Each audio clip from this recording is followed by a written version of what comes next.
freaking list of all the games so I can remember. Some of them were like, some of that stuff was forgettable, and it was like, what was that fucking game about? Like, you'd see the name, and you'd have to think about what the fuck it was. Yeah, it's like well, the only one of the Xbox games that I thought I was interested in was that, what was it, Elder Wild or some shit, where you like they had the druid lesbians that are like frolicking and stuff, and like I have no idea what the fuck that game is about. What do you think, Brian? What do you think about that? That's what I was. I have no fucking clue. I mean, like, I'm interested in a new first-person RPG by Obsidian. That's like, dude, that's sad. It was just a CGI for that. 5 seconds. Here you go. That's fine. That's fine. Like, that's all I needed to know. Like, I mean, that's more than we got for Elder Scrolls 6. That's like, I saw that trailer and I'm like, what the fuck is this? And it's like I still don't, and I just kind of was like, okay, this is not for me, and it didn't matter at that point. But it really threw me off. I was like, what the hell is this shit? I don't know. Like, I was like, okay, I can kind of dig this. Okay, the best thing in that whole press conference may have been the narration for the Grounded trailer. Yeah, oh yeah. It says we're excited for Cyberpunk or some shit. Yeah, like, yeah. It was really good, tongue in cheek. Like, but I can't believe that's what they had after how much shit they got for the last one. Well, what was so funny about the Grounded trailer is all I could think was like, at first I was like, is this a fucking movie game to like Honey, I Shrunk the Kids? Because that's all I could think about was Honey, I Shrunk the Kids. Yeah, I mean that is exactly what they're going for. It looked like the game that Fortnite was originally supposed to be. Yeah, it was. I mean, because they even had like the building and stuff. It looked like and I'm like, is this like some type of Fortnite add-on where there's like, oh, we're playing in the backyard or something? It was very odd. I mean, it was funny though because of how they did it, but it was very odd. It's coming out soon, by the way. Early access is coming out soon. Oh, like, okay. Yeah, August, isn't it, or something? Yeah. Yeah. But you see that new Rare game and it has the deers have the pinata graphics. I'm like, okay, but because it's just some sort of in-game trailer, you have no idea what the fuck game it is. Like, what is it? It could be a damn first-person shooter, man, where you shoot Bambi. You just don't freaking know. You got no clue at all.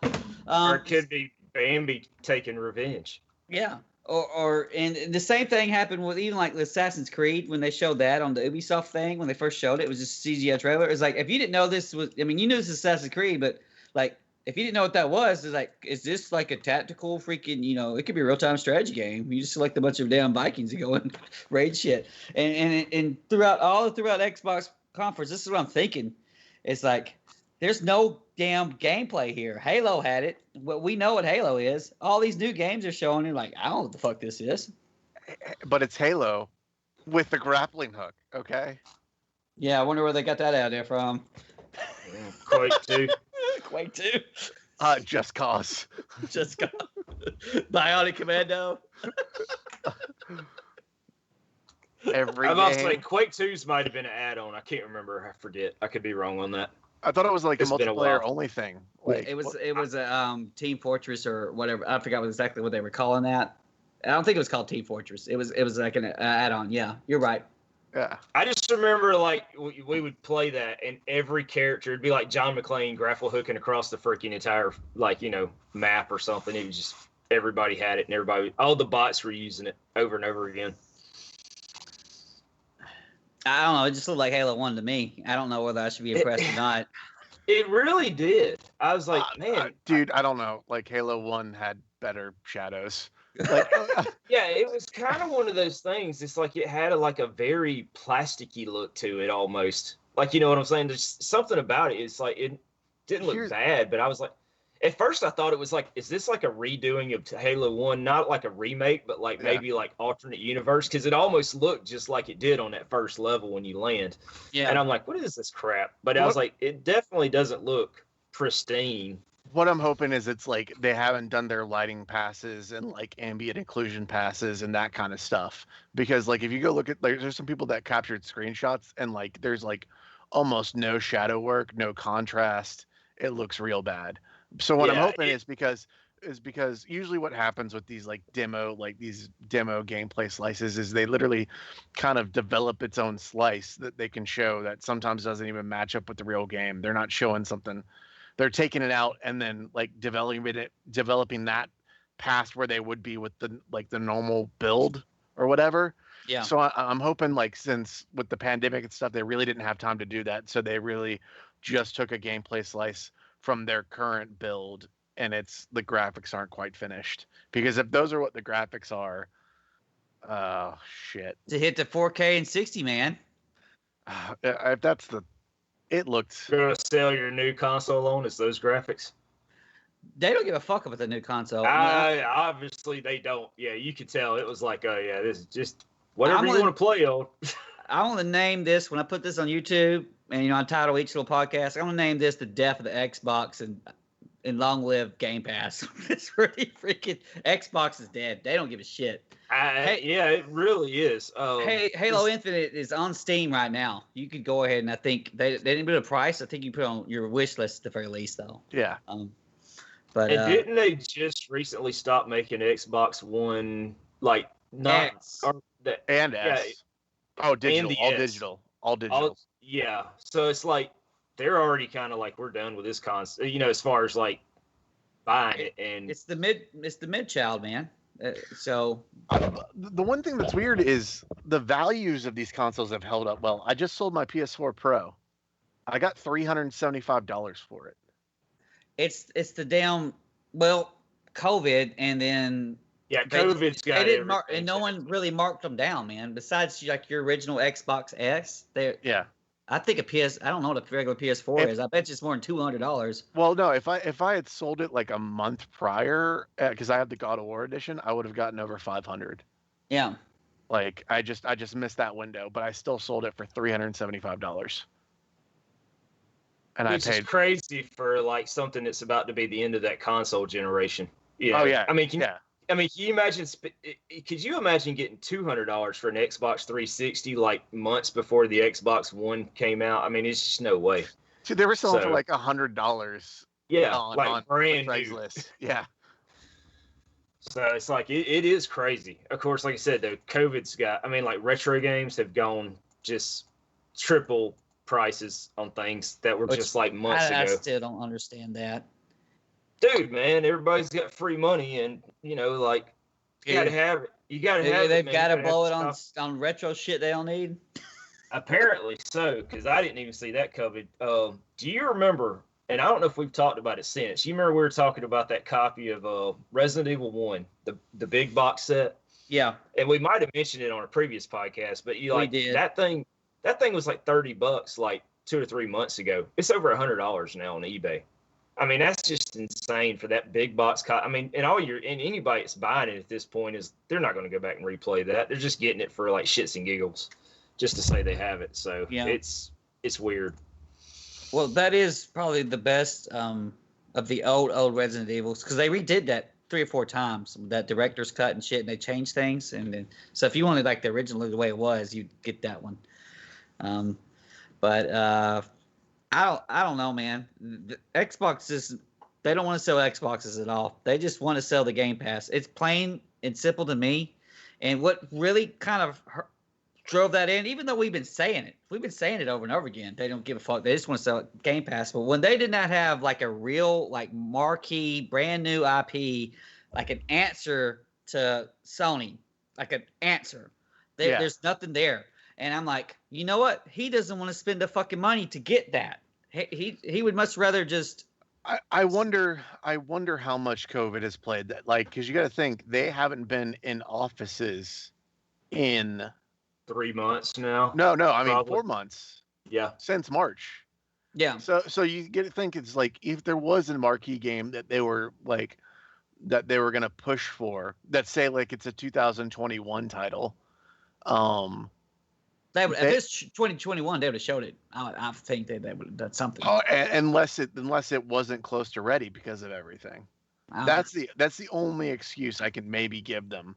Well, they literally threw teasers for Fable. I mean, something. Yeah, because that if they could just thrown the teaser of something out, It's like, this is our big boy. This is, kind of like what they tried to do at Quantum Break when that game fell its face. But something like that. It just like, we're not gonna bother. Instead, we get a trailer for a single player campaign for a Korean free to play Counter-Strike clone. Yeah, I mean, I mean, look, I'm actually like, the Remedy name made me interested in it because Remedy knows how to make shooters. Even though Quantum Break was was like kind of a misstep for them, Control is fucking awesome. Yeah, I still haven't played it yet, but I mean, and also Quantum Break was the TV on your TV. It was all that stupid shit that they were trying to do, and so I don't know. It seems to me that how expensive is Last of Us 2? I'm sure it's like, what, $200 million easy, and it took 7 years to do. Well, I mean, like, dude, like that's what I texted you the other day. Is literally like, development takes so long on games now that you aren't gonna like. It's very rare that you get a sequel. Like, it's a miracle we got two separate Gear chronological games this cycle. You got one Halo, you got one Uncharted, you got 2 games from Naughty Dog, and one of them was at the end of the generation. You got 2 games from Sucker Punch. One was at the beginning and one was at the end. You got one Rockstar game that wasn't made for another platform. You got one Mass Effect and one Dragon Age, and the Dragon Age was made for the last platform too. You think Dragon Age was for 360? Yeah, the Inquisition came out on 360. Oh, I didn't know that. Yeah. I seem to remember that. I'm fairly certain it did. Yeah. And it sucked. And Andromeda sucked even worse. Oh god. And one of the things that they're advertising for the PS4 or PS5 is another version of Grand Theft Auto 5. Oh yeah, I love that. It's like, I mean, not that I expected like 6 to be like, oh man, we're coming with 6. Because I was like, that it's probably way too soon even for that. But just the idea of like, here's another version. It's like, you liked it on the last 3 consoles or 2 consoles. It's like, get it again. Yeah. Just today, I think GameSpot put out that Halo Infinite is a 10-year plan. It might have been on IGN. It's a 10-year game. There is no Halo Infinite 2. We're going to Destiny that shit. I'm now upgrades to it. I'm tired of games as service for stuff that's single player. Like that content drop is not like, I mean, Valve are a bad example of this, but they tried that shit with the episodic content, and you just can't pump it out fast enough. Like, yeah, I mean, even like the Walking Dead stuff, like, the only reason they did it is because they were basically a fucking slave workshop that was like throwing like double the manpower at an outdated engine to get it done on time. And then what if your episode 1 isn't received very well? Then you're screwed. Yeah, because at that point you're already almost done with episode 2. You're doing it that fast. You know what I mean? It's like the only studio that I trust to like release something bad and then kind of make it right later is an Ubisoft title. Ubisoft will make that game good in year 2. Like, it's gonna have a rough launch, but year 2 is probably gonna be a good game. Just look at like the Division. The Division 2 actually launched pretty well. I think they learned their lessons with that. Charlie said they nerfed a bunch of gear though, because they're not really used to doing a loot drop game as much as they think they are compared to Blizzard. And so they nerfed all the good shit, and it pisses. If you do that, that pisses off players. You feel like you've worked your ass off to get hard, and you've exploited whatever the fuck you needed to exploit, and they take it away from you. Here you go, start over, and everything sucks. Well, I mean, that's what Destiny constantly does, I think. Yeah. I don't know, man. Like, is it weird that the most excited for, besides Cyberpunk, which I still don't think comes out until next year. Like, I just don't think that game comes out this year. I've been saying that for a while. I think it comes out next May at the earliest. It's literally your console seller, because it ain't Spider-Man DLC and it ain't Halo Infinite. Halo Infinite will be enough. Like, there's enough like Halo people that I think it's enough. The bro dudes, yeah, they'll buy it. But I'm honestly more excited for the fucking Tony Hawk game. Like it's like, oh, hey, they got a competent developer who aren't gonna fuck up the physics. Give me like inject that into my veins. Oh boy. Like I meant like okay, like I don't play any Call of Duties anymore. Like the only thing that's like constantly getting sequels are sports games and Call of Duties. That's basically it. Everything else takes too long to develop. And we're almost in August, and they've not showed the new Call of Duty either. Yeah. I mean, everybody knows that it's another Black Ops or whatever. It's Black Yeah. Ops CIA or whatever. But Warzone's hot, man. So that's what they're trying to do, a yearly thing and a season pass build you up game. It's like playing. It's gonna be weird. It's like do you just abandon all this time you spent into Warzone? As much as I am a battle royale guy, I have not played a single round of Warzone. I will say that Apex Legends drew me back in, and I've been enjoying that. That's still really good shooting. Yeah, well, you're doing better than me and Chad. We ain't even play that shit ever, so. Yeah. Yeah, I can't remember the last Call of Duty I played. It's been a while. I think I played Black Ops 3 because it had co-op and I was playing with my daughter. Either that or Advanced Warfare. It's been a while. I haven't played any in a minute. I stopped at Modern Warfare 3 because like I thought it was just bad, and then like I picked it up I picked up Advanced Warfare because I heard good reviews and like I kind of enjoyed the movement and stuff. And I was like, oh yeah, I'll just get into a Call of Duty campaign. I like these, and somebody said it was good, and I just never came back around to it. And then people said, hey, Modern Warfare, it's back. Like they did some good stuff with the campaign, and I played it did the same thing with Advanced Warfare. I maybe played it for a week, probably put 4 hours into it, and just dropped it. Yeah.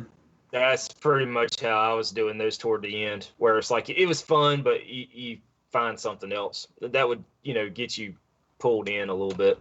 Yeah, like Apex Legends fills that combat loop that I'm looking for in terms of that. And then like if I'm really looking like Doom Eternal, like that's the kind of like satisfying first person or even third person and control. Those are the kind of like combat loops I'm looking for that I just don't think I even get from Call of Duties anymore. I mean, is it still a damn duck hunt simulator, man? Like Call of Duty? Yeah. I mean, look, like yeah, the fucking I'm a masochist, so I play it on veteran. So yeah, like yeah, so it's still like, and I'm getting older, and so I can't see shit now. Like even like on a 55-inch 4K screen. It starts sitting real close to the TV. Yeah, like it's like with HDR, it looks great, but it's too dark. So like you turn a corner and you can't see an enemy outline, and you're just fucking dead. I don't know. Are you doing that on the? No, you're doing it on a TV set. I wonder if HDR ever got what the damn for monitors yet. It probably is way too expensive. The good ones you have to get like HDR 400's fine, but you really need like a one that's like 1,000 and the HDR 1,000 standard, I guess. They did make it a little bit more like understandable. He's like, okay, here's the stuff that supports it. Here's the stuff that supports HDR better than other things, and it makes sense now. But the implementation's not great. Like a lot of times when I set it up on my TV, I have it hooked up to my TV so I can play some games in HDR. Like I tried like Forza Horizon and stuff, and if I'm not using the right video mode, it looks like super gray and washed out and doesn't look good. Like it looks worse than the normal mode. But I played Fallen Order pretty much in 1800p with HDR, and it looked pretty good. I'm still rocking 1080, man. The PC monitors cost too damn much. I got a 1440p. It's not HDR, but it's the G-Sync 144 hertz, and it was one of the Dells, and I got it for when it was on sale, and it was about 300. Yeah, and it's like that's like for a high, like I'm not gonna drop a ton of money, but like I thought for the price it was totally worth it. Like I love the monitor. Yeah, I'm done with the IPS shits. But I don't know. Just keep waiting. I'm real happy with the frame rate shit, and just 1080p. Just play everything on freaking Ultra or whatever. And not even pay attention to the damn effects or anything. Just get a zillion frames. I mean, but, like, the real stuff I'm excited for is like DLSS now that it's in 2.0. That shit's legit. Like RTX isn't there, but like I can play because of DLSS.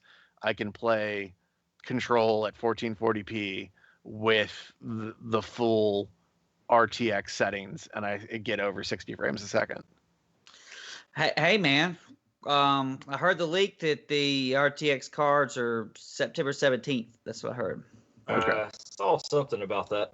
And they might call the 380 Ti a 3090. I might change. That shit's going to be $1,500 to $1,500. Oh yeah, at least that big one is way up there. Well, as long as the 3090 is not like they don't try and do that dual card shit anymore.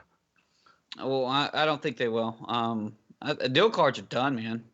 Yeah. But it's one of the things I'm sitting there. I'm looking at today. It's like, okay, well, obviously Xbox doesn't want me to have an Xbox, so I guess that's just more money that I could put to have a big graphics card. I guess a big stupid graphics card is way too big for my computer and way too big for my monitor I run it. I might get me a damn 380. We'll see. Because it's hard as hell to get them when they come out. They said the rumors are it's going to be about 30% faster than a 2080 Ti. Yeah. Which that's a pretty good leap. If that comes in about $700, I think I'm thinking 8, yeah. But I'll probably not get a Founders. I'll get an Asus. Yeah, the aftermarket. I'm partial to EVGA just because of their step up, and I think they have a good RMA. But yeah, it's just me. Asus or EVGA, no MSI anymore. But anyway, back to where we was about those episodic games. This is my grand theory about what they're doing with Game Pass. It's like, because this was the Game Pass conference. They could say it's Series X. They're fucking full of shit. It's the Game Pass conference. And, as a subscription, you need to get people baked in every month. And so you need a lot. You need a lot of games. And if you're putting so much into having a 15-hour one-and-done experience, even though that's going to be your flagship, Uncharted 4 looks better than fucking anything we saw there. But, imagine how much money that was for about 15 hours. And I think that's what they're thinking of. And so we need people baked in and just throw in the $15 a month no matter what. And so they're just going to try to plug it in with what they have as games as service titles. Freaking Halo's going to take 10 years. Gears are going to have season pass bullshit to it. And Forza's always like that anyway. The Forza's just kind of stack on each other. I'm surprised that Forza didn't come out this year, by the way. That's bullshit. But and then just try to plug it in with buying out. Did you see who they bought, right? They bought console launch exclusives toward the end. They bought like Warhammer and other shit. It's going to be on Game Pass and them first. They just there's no reason why it shouldn't be on PlayStation immediately. They just paid out to make sure it's on there. But it's kind of disappointing to me that there's no counter to Sony, because that's what I was hoping. Because who's going to actually have the money bags to make those big games? Who's going to make the next Horizon Zero Dawn? Well, apparently it's just Sony. Just Sony's going to make the next Horizon Zero Dawn. I mean, and I'm still waiting on whatever the next God of War is. I will say, I don't know, like the guy who's been running the new Gear studio, he left and joined Blizzard. So I don't know where they're going to go with the next Gears game. But I will say that the last few Gears games have kind of got me reinvested into that series. I don't think the open world stuff worked as well in 5 as they wanted it to. It did not. No, I was not impressed at all. But I thought the story was one of the stronger ones that they've had. Like it was actually compelling. And I haven't beat it, so don't spoil it. I made it to the ice part. And I always try to play it with somebody. If I've already sat down and just got somebody to play it do it. I was doing it fucking Eddie. He's never played Gears of War. Because the buddy I played with didn't want to do any of the side stuff, so I still have a lot to see. Yeah, I didn't want to do that either. And you know what? When you're playing like online, like player 2 could go into your options and buy shit. As far as if I remember right, because Drew just bought me a bunch of dumb shit. I'm like, Drew, I don't give a fuck about what you just bought. That was a limited resource we just spent. Oh yeah, you're talking to upgrade the whatever. Yeah. Sorry, man. Eddie has never played Gears before, and so literally he should have been the one doing the tutorial at the start. So I did the tutorial just to get us going, and then Eddie has no fucking idea what he's doing, and he can't see shit. So he's just like sitting in the back with a pistol. Like Forrest Whitaker, wait, popping shots off. I do like the fact that like I could play on a harder difficulty, and then my buddy who just wants the story and really doesn't care about shooting and isn't great, he could play on the lowest difficulty. Yeah, that was actually a good thing that they did with co-op. I thought that was smart. there's another game like that. I can't remember what it was. There's been several games like that, and I always like that. It's just Gears they're just still fun, man. That's still the best, fat guy slamming into a chest high wall game, out there. And no one else is really doing them, so they don't outstay their welcome. Like by the time a Gears game rolls around 3 or 4 years later, you're like, oh yeah, I'm in the mood for another one of those. Yeah. So say I don't have any problem with Gears, but I don't, I don't play much Halo, and besides Forza 7 not being on Game Pass, it just kind of being, I think they kind of fucked that up. But I love 6, and I love Horizon 3 pretty good. Or was it? It was 3. Yeah. Well, which Horizon 3 is good. Horizon 4 is even better. I think Horizon 4, and it may help that I played a little bit of 3 and then didn't really play the other ones, so it still felt super fresh. But I thought 4 was phenomenal. Yeah. That's the one in Britain. Yeah, I just like Motorsport better. I like the turns and stuff. And then when I played Horizon 3, I ended up finding the city levels and then playing those races as opposed to the off-road shit. Yeah, I always had more cars in Motorsport also. Yeah, and if you cared about it, there's always some car that wouldn't be in like a, it seems like it wouldn't be in Horizon. You'd be like, oh, I kind of like that one car, but it'd be some random car that nobody else probably cared about. Yep, and the wheel I used wasn't. I don't think they optimized it very good for Horizon 3, but it just worked. It was like freaking butter for 6. It's just, in my opinion, just a little bit better. I understand why people like driving around and being idiots on Horizon, though. I completely understand that. Although I think the hidden cars should be literally you go out and find the damn cars as opposed to, it's a mission-based thing. Yeah, I always thought that was kind of lame. I mean, it's like, I just thought it'd be cool. It would give you more of an exploration thing, because I like driving around in Horizon. I thought that was the funnest part of the game. Yeah, it was just kind of exploring around. So I like that part of it, but I kind of wish it was like they were really hidden and you had to really like look for them, and you could get them at any time. That would be kind of fun.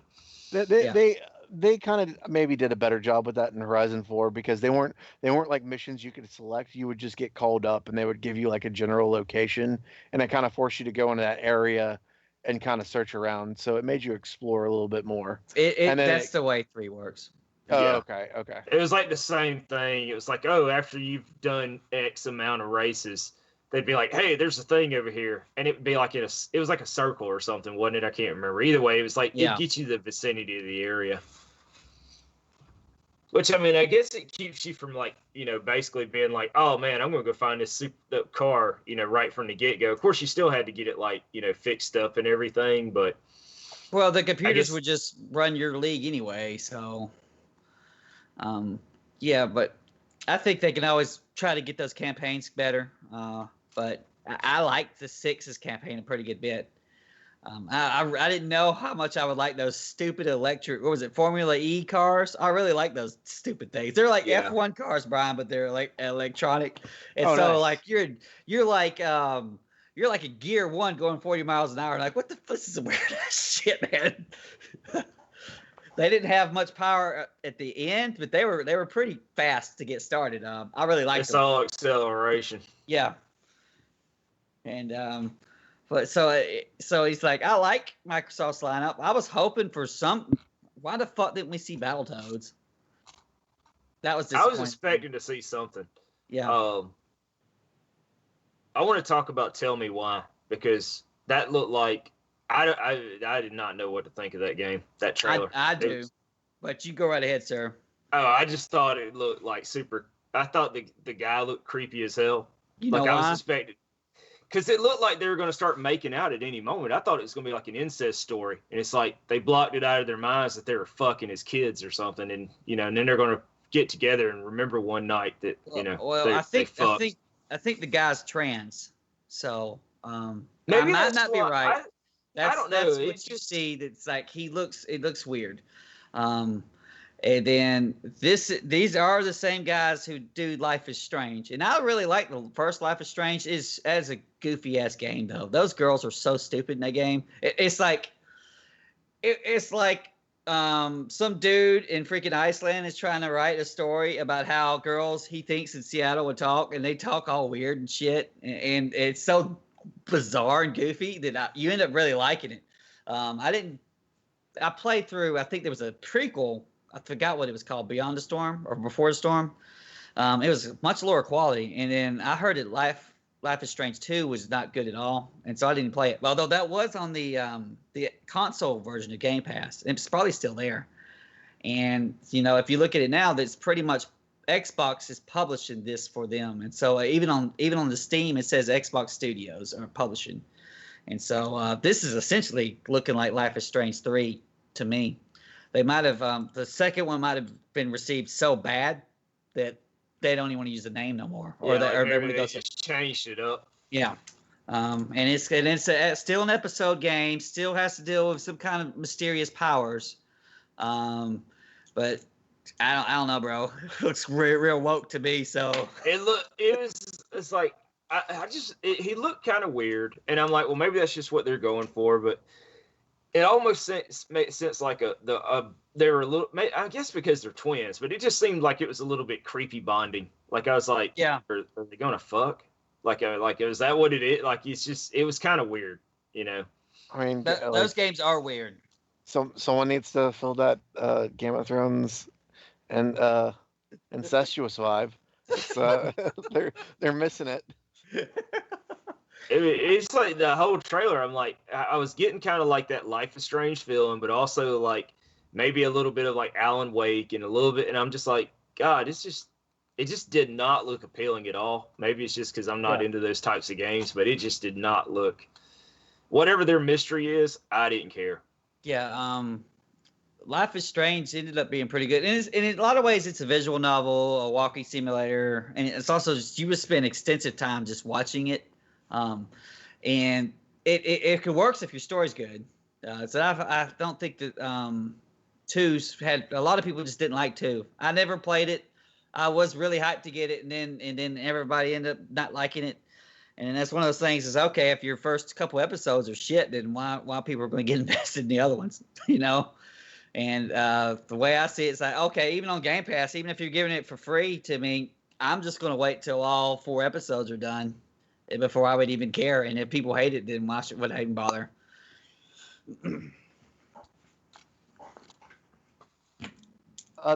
Was the Medium a trailer during the Dude, I can't tell it. Apparently it was on Sony. I don't remember it on Sony. Somebody mentioned it was on Sony as well. That comes out this fall, Brian. The Medium? And I'm kind of interested in that. It kind of had like a little bit of a Silent Hill meets like what you were talking about, the remake of the game that was a GameCube game, Eternal Darkness. It had a little bit of that vibe too. Damn it, there's that. What is it? Oh shit, Siberia. Almost kind of reminded me of Siberia, even though I've never played that game. Oh yeah. I thought it was gonna be a sequel to Siberia. Yeah, that's what I was getting the vibe for. But it's like just looking at it. Okay, for what we know, what the fuck is it? Is it a survival horror game? Is it a walking simulator? You don't know. It's made by the guys who did that Blair Witch game recently. So it's some kind of horror type game. Okay, that's cool. Yeah. All right, yeah, I pulled up the list of everything they showed. Now. And it is not going to be on Xbox One, so they kind of already fibbing there, because you thought that everything there was going to be on Xbox One as well, and it's not. I can't remember if I saw that on the Steam page or not. But they said because of the 2 worlds or whatever, because they're playing with SSD tricks is what they're doing. Yeah. It's that it's going to be, only on PC and series. That was, what I'm talking about, Chad. Medium, right? Yeah. She kind of looked like Claire. Yeah, it kind of did. Her voice sounded like Claire.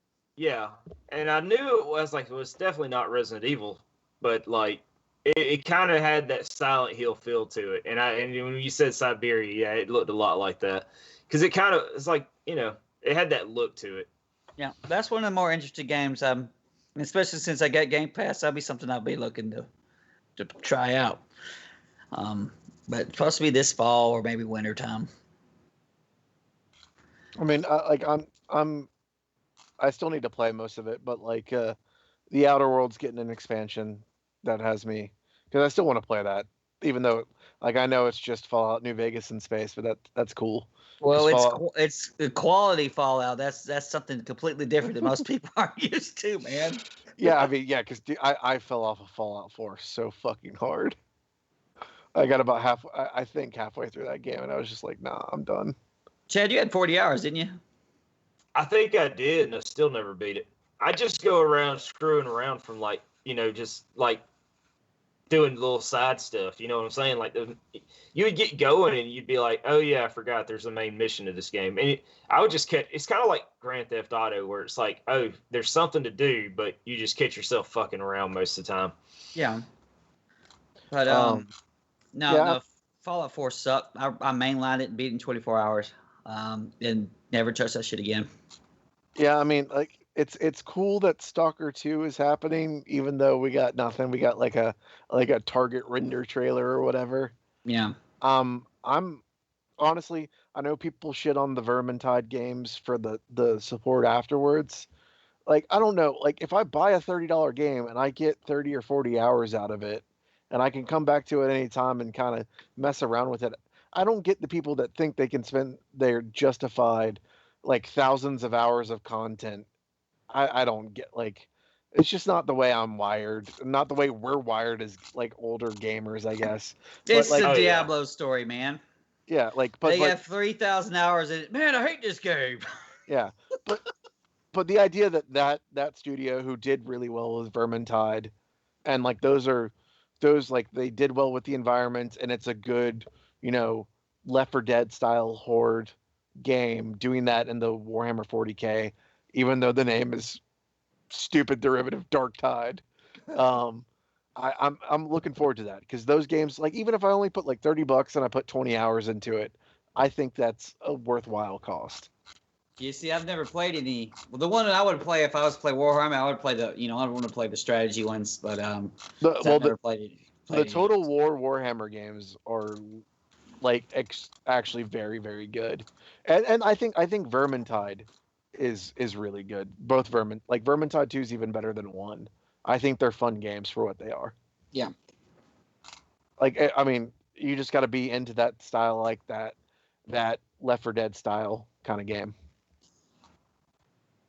That's kind of like Resident Evil Resistance, or what was the one that came with Resident Evil 3 remake? Was that it was Resistance, but that's... Yeah, and that was kind of like one of those things that almost felt like Left 4 Dead, but it's like there's better versions of that out there without playing that one. Yeah, me personally, I'm not hyped for none of them kind of things. So yeah, so I guess if a 4-player co-op, that would be a different story. But I don't care about the the 5v1 or the 5v5 kind of thing, really. I was about to say, what about Phantasy Star? Yeah, if that came out 10 years ago, it'd been great, dude. Or 15. It would have been great. I mean, that's the thing. It's like I saw it and I'm like, this looks like Phantasy Star 2 online, or Phantasy Star. I was like, oh, this would have been awesome like 10, 15 years ago. I might have been into it. Now I'm just like, I guess I'm just too old just to be, the idea of getting into something like that online again. We're getting way too old. I mean, like when one of the announcements is, hey, a better version of Ori is coming out. Like, that's... Well, let me say this, okay? The first console games that are actually 120 hertz on like 120 hertz TV, and it's a real 120 hertz TV, and not that will be important, but not that interlope shit. Well, that shit isn't real. It isn't, Brian. It only takes a 60 hertz signal and freaking fakes that shit up. But there should be real 128 hertz. I haven't looked at them because if I start looking at TVs, I freaking start having to click buttons, man, and buy shit. Well, I mean, I think some of the LGs are actually 120 hertz now, and like I don't know if I think they exist, but the NVIDIA big gaming displays. I don't know if they ever came out, but I know I think some of them did. I think there was one from MSI. Those things are obsolete as soon as they're announced. As soon as they say HDMI 2.1, it's like, well, I'll just wait for that. But hey, man, that 2.1. If it's got hardly any lag on it, maybe it's a good place to play your emulator. But the best place to play your emulated shit, just play that shit on the big TV. There's one that came out, and it's $5,000. Oh, I don't doubt it, because when I was first looking at, when I was looking, I think last year for 2.1, I think I might have sent you some. I like to spam bitch about TVs on freaking text message, but I'm like, these goddamn, they're all LEDs, and they're like $1 zillion. And I'm like, when I do this 2.1 shit, I literally have to replace like every fucking HDMI cable. I have to fucking replace every switch box. I have to replace the freaking damn. I've only got a 2.1 freaking goddamn surround system thing. It would have to be 2.1, and so I'd have to spend like a huge ridiculous amount of money just to be able to play fucking 120 hertz on a big screen. 20 like it's on sale for $2,500 from Micro Center. It's 4K. It's like half off. 4K, 144 hertz, G-Sync, and it's HDR 1000 certified. So, I mean, it says it's full array backlit and 384 zones. So, it's a lot of zones, man. Hey, man, like that shit works, but the problem is like when you can start to see the squares light up, especially in games, it kind of breaks the immersion. Yeah, or like the Netflix logo lights up like half of them up top. Yeah. I don't know, man. It's like I still think that if you ever get a complete whole screen ray tracing, that's your next big thing. It ain't even HDMR in my opinion, or it dang sure at 8K. But yeah, I like 4K, and I don't know about it honestly, I think if I had a 1440p HDR monitor, I probably wouldn't even try and play most games on my TV. Now I'm playing like The Witcher 3 because I'm trying to finish Blood and Wine finally, and I'm playing that on the TV because I think that's a good controller game, and that's a game that I feel like 60 frames a second is enough. Yeah. Yeah, like I don't feel the need to, like, I don't need it to be 100 frames a second, whatever. Oh, you noticed it, Chad, when you're sitting there and you're playing at a freaking 144 or some ridiculous damn frame, and you go back to just 60, you notice it. You do notice. Oh yeah. Oh, dude, I'm sure. If I accidentally if I had I've been playing on my big TV and I switch back to play Apex on my 144 hertz monitor, and there have been times where it switched back to 60 hertz and I've been playing for a while and I start to get nauseous and I'm like, this doesn't feel right. This doesn't feel right at all. And it's because it's like set at 60 hertz or G-Sync's not on or something. Yeah. Well, a lot of times when you sit next to a big ass monitor real close to your face, it's actually bigger than a big screen TV anyway, and that'll make some people upchuck there. But I don't know, man. It's just play it on the way you want to play it. But that's the only thing I got to say about Ori is they're saying they're throwing it out there. This will be 120 hertz on your little Xbox, although you'll have to play it on a monitor apparently, unless you get that 5G hanging out. I'm interested to see you have to buy a whole new TV that supports it, but that low latency mode, if that actually makes a difference. Yeah. That would be interesting to see, especially for fighting games. And it's baked into the HDMI 2.1. Okay. And so then, although TVs are way better, especially if you pick the right one, there's some amazing ones as far as your dang, delay or whatever it is. It may get to the point where all the delay is going to be on the console. That's because, it's only slow because it's on a PlayStation. It's pretty much what it's going to be. Because there shouldn't be no damn delay. Not these days. Not with freaking free sync, adaptive sync, however you want to run it. And you know, of course, all these Xboxes they're free sync. Yeah. Like and most and you can run G-Sync on most FreeSync monitors now anyway. So yeah, at least they opened that up. Because fuck paying that down, and you couldn't get the monitor you wanted. There weren't enough. Yeah. To pick from. And so I'm thrilled about that. And you know, if I'm sitting there going to keep playing in 1080p, maybe I need a 240 hertz monitor, man, to get the most of my video card. I'm going to spend too much money on.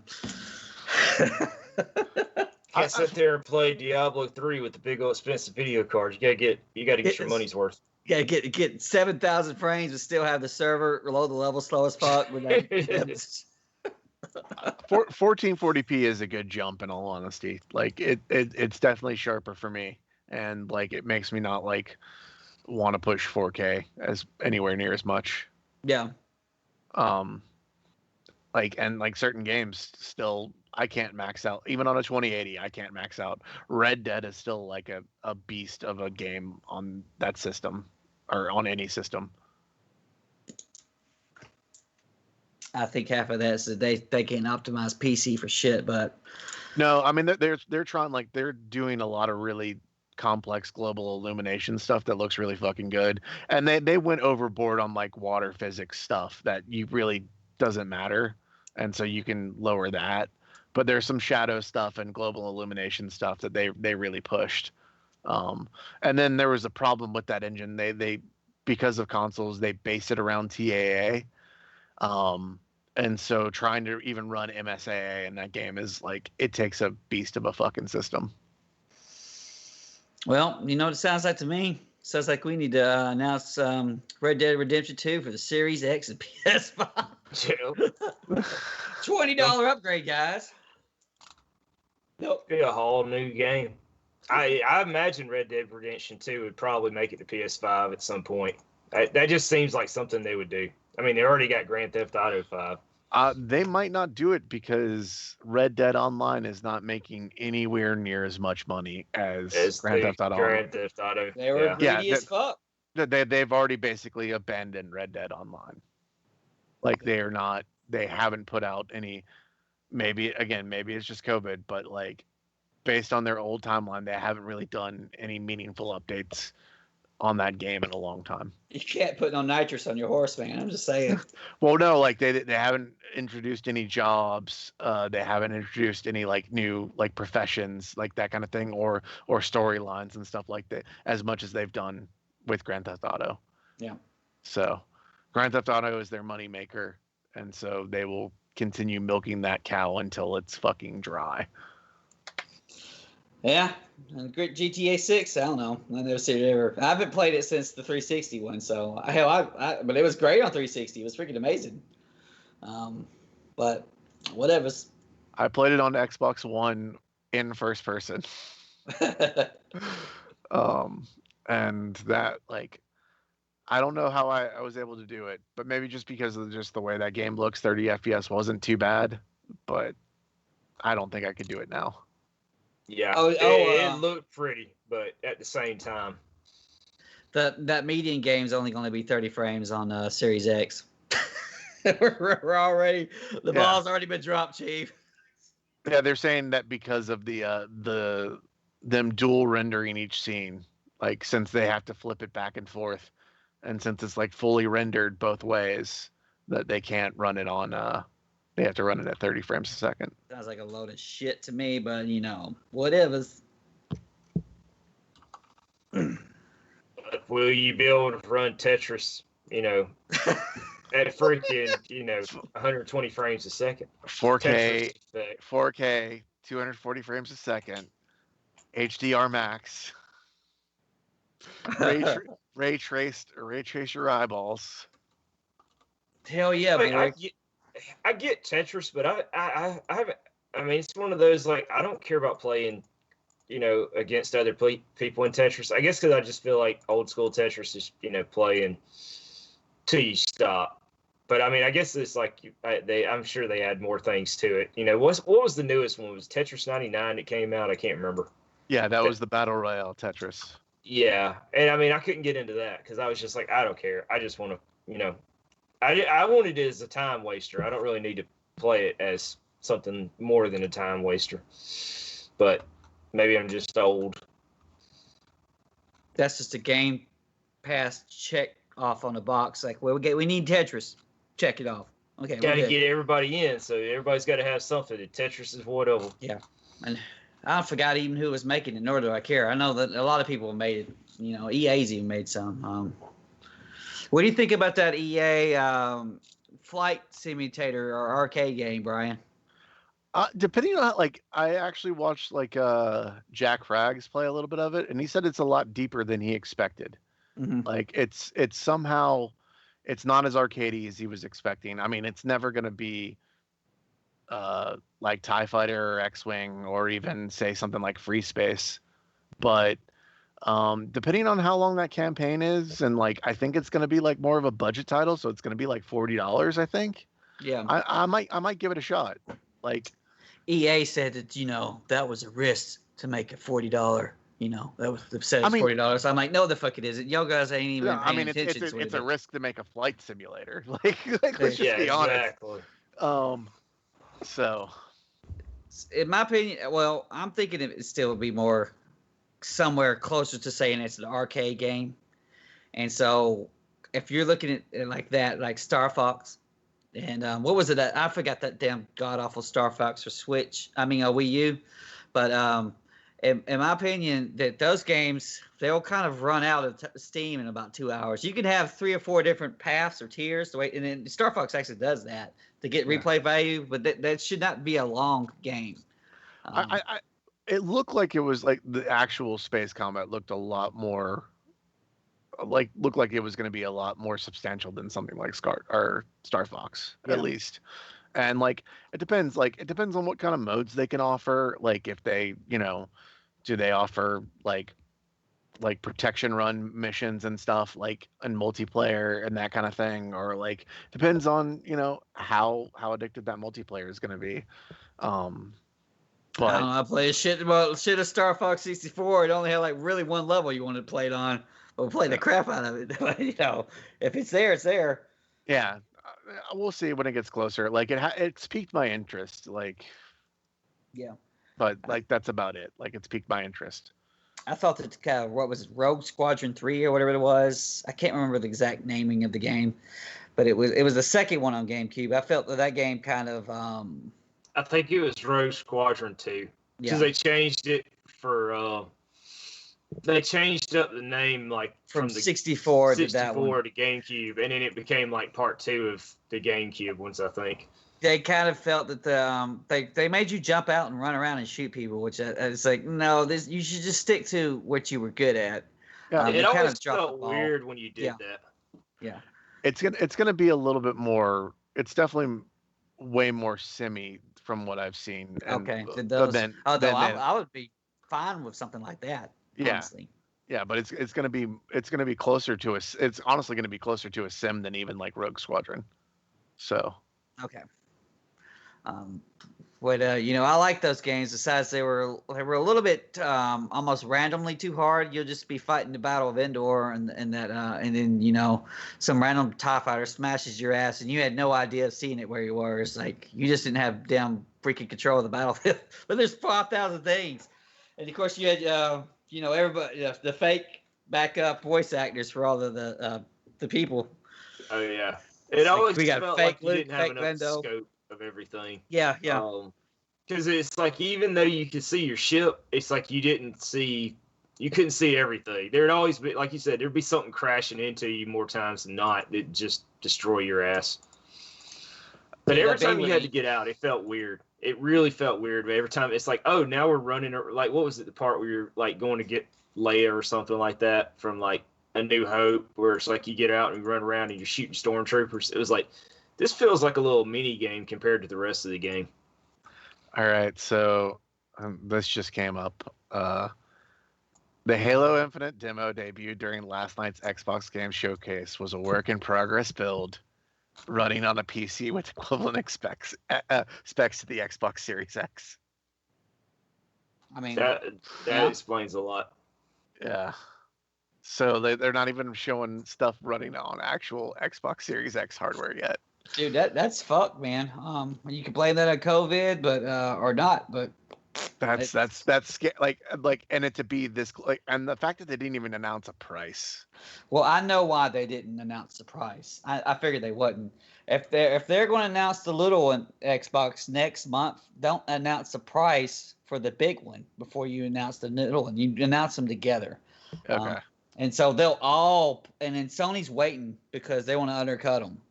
And so they're just waiting for August whenever Xbox makes their little, I don't know, hopefully it's only 30 fucking minutes, because this one, even at an hour, when you don't interested in what you're saying, you're just bored. It got long. I mean, because it was just one of those things, like, it was not that interesting. When you're just throwing teaser trailers, I want to see actual games being played. Well, and then they led with their biggest thing. Yeah. Well, you're waiting for the big moment, and because it's a teaser. It's a 10-second teaser. Well, no, but frog. But they put it at, like, they put their biggest moment was Halo Infinite gameplay, and they put it at the front of the the front of the conference. It was kind of like one of those things, like, it was all downhill from there. And I mean, it seems like you would have put that more in the middle. Like, obviously they wanted to keep, I guess, Fable till last, but it is odd they didn't put it somewhere more in the middle for well, Halo. You have the strong open and strong close, but it made. I thought that Halo would have been first, because that's how they normally do it. But their ending, their strong close is a fucking teaser, and it sucked. Hell, I done lost my spot. Anyway, when the little bitty console it gets announced, then they'll do all the prices back to back, because otherwise people would have pre-ordered their expensive big one, and without knowing that the little one was a thing. And then they'd be mad. Yeah, they would be pissed. Like, we could. But the people that are ordering the big one, they're going to order the big one anyway, probably, though. Yeah, I mean, I don't know, man. We'll have to see. If that little bastard's like $200, I'd be half tempted to get it just to have a better emulator than the Xbox One, a better 360 emulator. Oh yeah. I don't know. I just imagine they're going to be like, this one's like $500, but the other one's going to be like $450. I don't know. There'd probably be $100 price difference. I think more than that. I could see one being $349 at the lowest. Yeah, because it's supposed to be because the difference is supposed to be like 1.5 teraflops versus 12. Am I wrong, Brian? Am I wrong there? I don't know. I haven't looked into the. I just know that the lighter console exists. It's what I know. Yeah, and there had been times. Oh, we heard that almost immediately that there was a Lockhart in Anaconda. And then there was, for a while, I was like, oh, that isn't a thing. And now it's like, it's damn sure looking like it's a thing. And then what I heard was only supposed to be like 1.5 teraflops.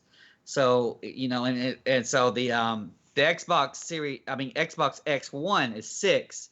So this is a little bitty bastard. And this is going to play in 1080p.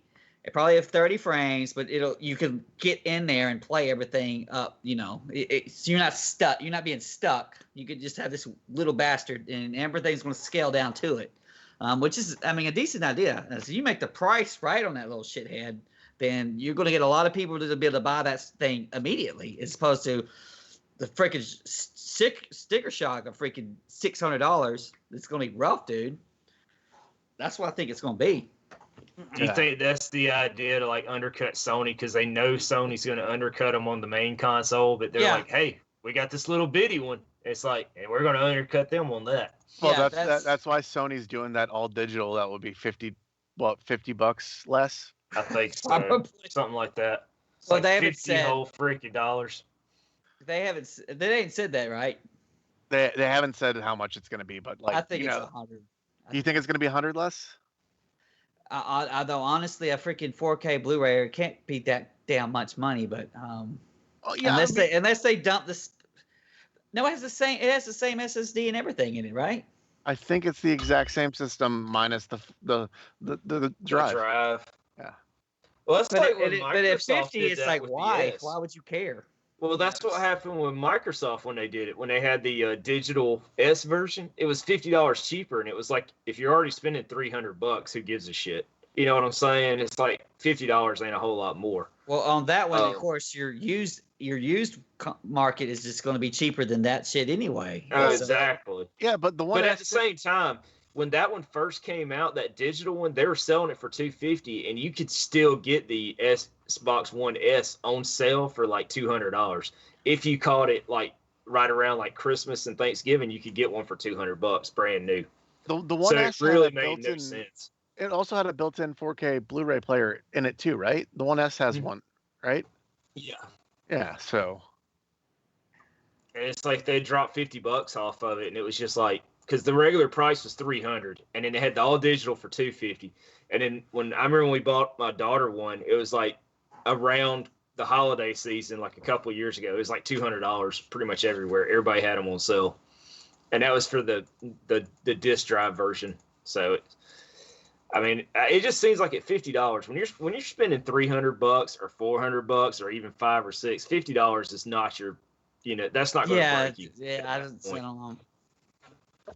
Do you want to know what the big real surprise announcement from this week is? What's that? X-Play is coming back, motherfuckers. That. But it's gonna suck. So it's not gonna have Sessler or Morgan Webb, so it's gonna be terrible. Yeah, and it's like now these days that shit's a dime a dozen. That was actually unique back, in freaking what was it, late '90s and early 2000s. Yeah. Pre-YouTube. Now you got YouTube. Who gives a shit? It's gonna be outdated by the time it comes out. By the time it gets produced and everything, unless they're like throwing it up on YouTube as soon as they do the episode. Well, the thing it says it returns in 2021 on G4. Did they announce G4 returning? What the fuck is G4 even anymore? I thought they got rid of G4 like 20 years ago or something. Is it still a channel? No, it's now the GQ channel, I thought. I think you're right. I seem to remember that now. It's a surprise inside a surprise, okay? Comcast is bringing back G4 TV in some form. Sounds like online only to me, or part of a subscription thing. By Comcast. So maybe they'll AT&T. make it, or maybe they'll make it part of like the Peacock network or something. Yeah, exactly. They'll just throw it in with something else. CBS All Access. Just freaking. Yeah, when X-Play was back on Tech TV.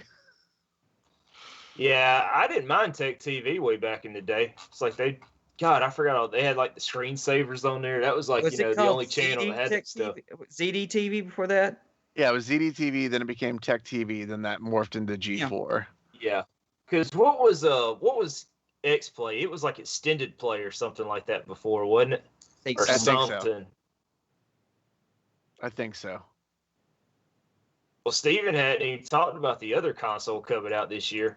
I mean, we got the Atari VCS. It's going to be like slightly cheaper than the new Xbox and the new PlayStation. Yeah, it's a goddamn ripoff. So what that is? It's only $400, man. It's gonna. I mean, $400. And it's gonna mine Bitcoin. Or it's gonna mine Atari coin while you're not playing. How many fake ass PC gimmicks have we seen over the years to try to take just a piece, just try to get something going to say, we're a new console. Do you think they like play these Android games $400 just to make somebody think that might be actually something serious? Because every time when they come out with something like that, it's like less than $100, if that. Aren't they usually like pretty damn cheap? I mean, they're like, if we charge $400, somebody will think this is some serious shit. I mean, this is like I don't even know why anybody would buy this. To get one to review it for your YouTube channel, pretty much.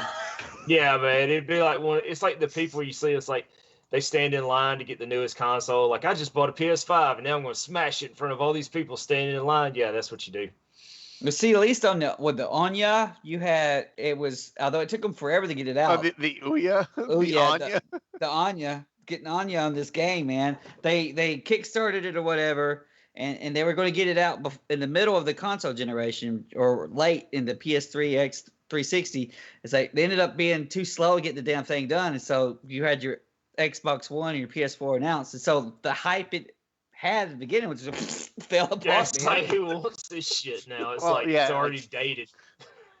My old roommate had one, and the only reason he got one was to make it a Plex server. Yep.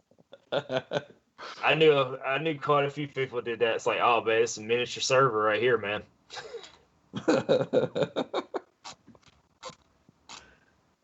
God, I just look at it, it's like, oh man, there's already got reviews up on freaking GameStop's. I mean, GameStop's website has like VCS reviews up, considering the thing, streams PC games. Enough said. Yeah, that's a very enlightening review. Plays games up to 4K resolution and 60 frames per second. Yeah, bullshit. Yeah, it's got Atari on it, but everything has Atari on it these days, so that's nothing new. Dude, I've got a damn PS2 fucking disc with Atari versions of like Atari games from the 6800, and I think I paid a 25-cent in the GameStop dump bin for it. It probably has every fucking thing. And what's funny is like, and I see this a lot, like at the flea market and retro game stores, is people like, oh man, I love freaking Atari. I want to play the crap out of it. And it's like, they'll sit down and play like Donkey Kong or Pac-Man on Atari, and they'd be like, what the fuck is this? And it's like, this was Donkey Kong and Pac-Man on Atari, motherfucker. This was, you're remembering the arcade. You ain't remembering this shit on fucking Atari. Because that shit was god awful. It didn't get good, at least decent, until like the 5200 or the 7800. But that old school Atari, everybody seems to have like rose-colored glasses on the games on it. God awful arcade freaking ports. And so when you really you take all of those out, then really you only got stuff like Combat or just Atari made shit. It's just like Dar's Revenge, man. That was about one of the best ones ever made, and that was it. It's so like most of your Atari games you think of is like, yep, I played Pac-Man and Donkey Kong and Defender on my aunt's Atari, a black and white little 18-inch TV. Probably not even that, probably like 11 or whatever. And then yeah. And then, that's the games that I remember on it. And you get a Nintendo, you're like, wow, you can play real games on Nintendo. Yeah, fuck this. It's like Mario actually goes across the screen and it keeps going. He just don't come out the other side on the first Goomba. So it's like, it's mind bending. Fucking go jump over to Goomba and come out the other side and just be like, what the fuck? But yeah, I mean, it's like 2600 Pac-Man. It's like his fucking Pac-Man ain't even fucking round. He's like square.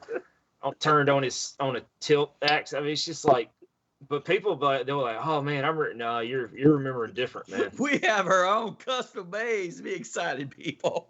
Yep. And Donkey Kong was like god awful in 2600. I mean, it's like, I think it's 2 levels. I think so. If memory serves.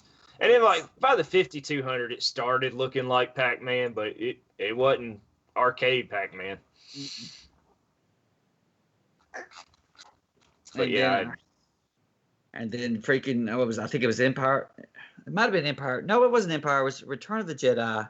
There was Millennium Falcon, and you shut up at the Death Star. I played that one. It's like, oh man, this is so great. It's a Star Wars game. And then you play Super Star Wars on freaking Super Nintendo. I was like, well, fuck all that. Well, I mean, they kept doing that same thing until like the PS1 Dreamcast. Remember that the PS1 version of Marvel vs. Capcom? Yep. Oh boy. You couldn't even switch characters. Yep.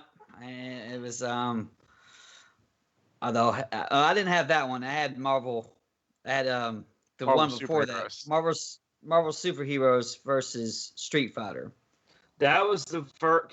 I remember like we were just button mashing, and apparently there was like two set. Remember the one setting where it had like 2 button specials, and it's like we were playing as like Akuma, and he's shooting out 9 million fireballs, and we're like, what the fuck is this shit? Because we were so used to playing like Alpha 3 or something like that. It was like we thought it was the most broken thing in the world. And it's like, motherfucker, I pulled off these super specials like really easy. And it's like, then we learned like, oh yeah, we've got it set on some other mode that automatically does that shit. That Marvel vs. Capcom on Dreamcast was freaking great, man. It was 4-player. I don't know if you remember that, Brian. Oh yeah. That shit was fun. You didn't have that many characters, but boy, it was fun. It's like there were no kin in it. You took Ryu, and I think you did like a backwards shuriken or some shit, and you could change it to like Akuma and Ken, where he would have their moveset. It was something to that effect. Yep. I remember that. What was the one? There was the Children of the Atom was the first one, wasn't it? I think I remember playing that on not Saturn, but Sega. It might have been on Saturn. It was Sega CD or something, but I remember it being like early on.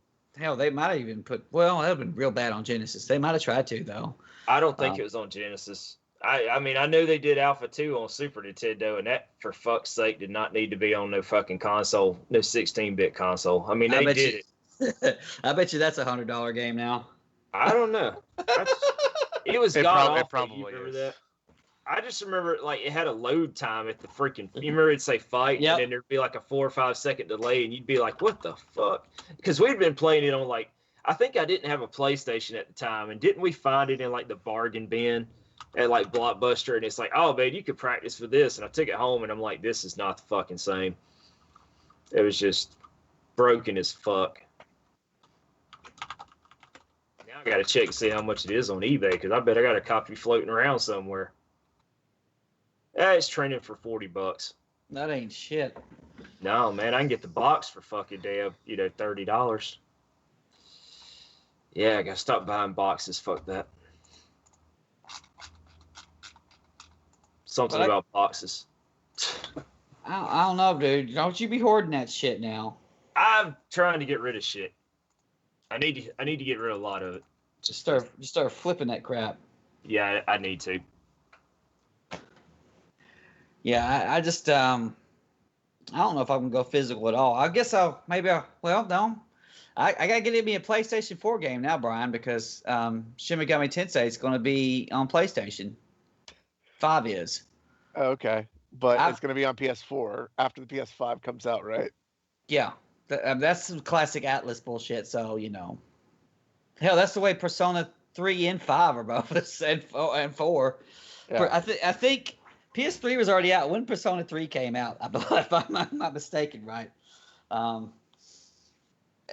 course, what's most pisses me off about this whole generation is the backwards compatibility on PlayStation 5. There's no damn reason why I can't play every fucking thing. No damn reason at all. The only thing I can think, honestly, if they said, "Hey, PS3 is just too hard because we fucked it up," I can understand them saying, but if like it had everything else. But they didn't even do that. They don't care. And Xbox is going the other way. It's like, we want to play everything. It's like, we want you to play everything on everything. We don't even give a shit what you play it on. We just want you to be able to play it. You can play Xbox Cloud on your Stadia. Yeah, man. It's like, you freaking got an old computer in the closet? Yeah, we'll probably be able to play something on that. It'll load up. It's like, get that fancy new Fire Stick that ain't slow as shit like the old one. You could probably do something with it. They'll release it for the Ouya. They'll release xCloud for the Ouya. It's like, you got some game comms laying around. It's like, I'm sure we'll get something loaded on it. Soldier Boy consoles. The Soldier Boy console. This is the Soldier Cloud, bro. No latency. Zero latency whatsoever from the cloud. I make the minimum respects for that, but it's like there's just no reason for me. I have tried different versions with good internet connection, and I can totally tell every time I'm streaming a game. Like, it's not even close. Yeah. So is Stadia still a thing now, or have they gotten rid of it? Or are they in the process of getting rid of it? I'm making the air quotes in like, it's still a thing. Google still supports Stadia. I mean, because you know how Google is. They'll just be like, all of a sudden, they'll be like, yeah, fuck this, it ain't working. Our Google Glass out the window. Stuff like that. They'll just dump it. They fucked it up, man. I think that Google Glass stuff would have been. I think that stuff was ahead of its time. I don't think the technology was quite ready for that stuff. You think there's going to be? Well, I mean, because you get the VR shit, so they can somehow put a screen right in front of your freaking eyeballs and not make you blur out. I think it's going to be like, maybe in the next like 10 years, Apple will probably make something that's just regular glasses that can like augment reality glasses, you know, like Tony Stark style or something. I could see that coming within the next 20 years, give or take. Just charge them up. I think the Google Glass thing was just like, I never tried a pair on, but I just imagine if you had one little thing sticking over your eyeball all the time, it would probably give you a headache really damn quick. Yeah. Or just get annoying. But you freaking, I mean, you get that down to a science where it's like just some regular, say they're like 3D glasses you get at the theater with some black rims, and you just start putting the battery into the molding of the legs, you charge them up. That gives you a lot of, you know, battery space if you're trying to actually have like a plastic pair of frames, and you could make that work. I don't know, man. I need a new phone. Well, that's only $1,000, man. Just go buy you one. 2,000, buddy. Forget one of them flippity tops. You need to flip. You need the to razors. get like it. Yeah, you get that shit screams mug me, man. Man, why not get the Asus gaming phone, dude? Like with the cooler. I don't know what you're talking about. No, they make an Asus gaming phone, the ROG gamer phone. Phone 2. Yeah. And then it has a like attachable fan to keep it cool. That reminds me of advertising damn it Game Boy keeps you cool, shit. or it keeps it cool, because you know that shit's gonna be hot as fuck. It keeps it cool. Like it's. I think I would advertise that as it keeps you cool, just so you could try to say something. Yeah, the ROG Phone 3. That's what sucks about phones now. It's like, you remember it used to be like, oh, it's time to update your phone, man. As long as you wait until it's update time, you can get a phone for damn near free or severely discounted. No, you know? They're gonna charge you the shit they're even more nefarious now, man. Because what they do is they'll say, oh hey, yada yada, it's gonna be this much a month, and then you get to the end, and this is what I found out with Sprint. It's like, yeah, you still owe us $200 to outright buy your phone. It's like, what the fuck? They throw that balloon payment down there at the end of it. It's what they do. It's like buying a fucking car. I mean, it's like ridiculous. And then it's heaven forbid you have to upgrade your line. It's so confusing on ours because we have 3 phones on our lines, and it's like, oh well, you can upgrade this phone, but you can save money because you're combining your lines. But it's just freaking just a scam. It's whatever they could get to make your phone bill like $200 and something a month. Here you go. Scroll halfway down, you can see the attachable cooler. Cannot believe that's a fucking thing. It's got its own side power port just to attach this cooler. So you don't take up more. Oh my god. It's worse than you expect. It's not even like freaking subtle. Like, it's just a big ass fucking fan. I thought it'd at least be like, you know, like those Moby battery packs or something. No, where it fits no, this is like a fucking damn brick handle that just sticks on your phone. Yeah, up to 4 degrees Celsius lower surface temperature when you use it. Heck yeah, man. That's like 9,000 degrees. 40% higher RPM. God, you imagine putting that in your pocket and you getting a little bit of lint in there or some shit like that. You have to be cleaning it out with like a damn paper clip every 5 minutes. I just think that people play shit on their phones, man. Shit. They know they shit. do. I've got a daughter that's got a freaking Xbox One controller synced up with their fucking damn iPhone or whatever, sits there and plays games on it all the time. It's just like, and so you're going to try to put these big boys games on there, and they're not really going to fit. They're not going to fit the mobile experience. It was just like you can no attention span, and then, you know, I don't know, with goofy ass controls. Kids don't care about TVs this day and age, man. My daughter hardly ever watches her TV. She'll end up watching her phone. It's like she'll have the TV on and it'll be playing like the Spotify app or some shit while she's watching videos and playing shit on her phone. It's not like it was when we were kids, where it's like you'd sit down and watch a movie. It's like they ain't got time for that shit. Yeah. But I mean, movies are dead. Yeah. I wanted to see Tenet, that That Nolan, what's his name movie?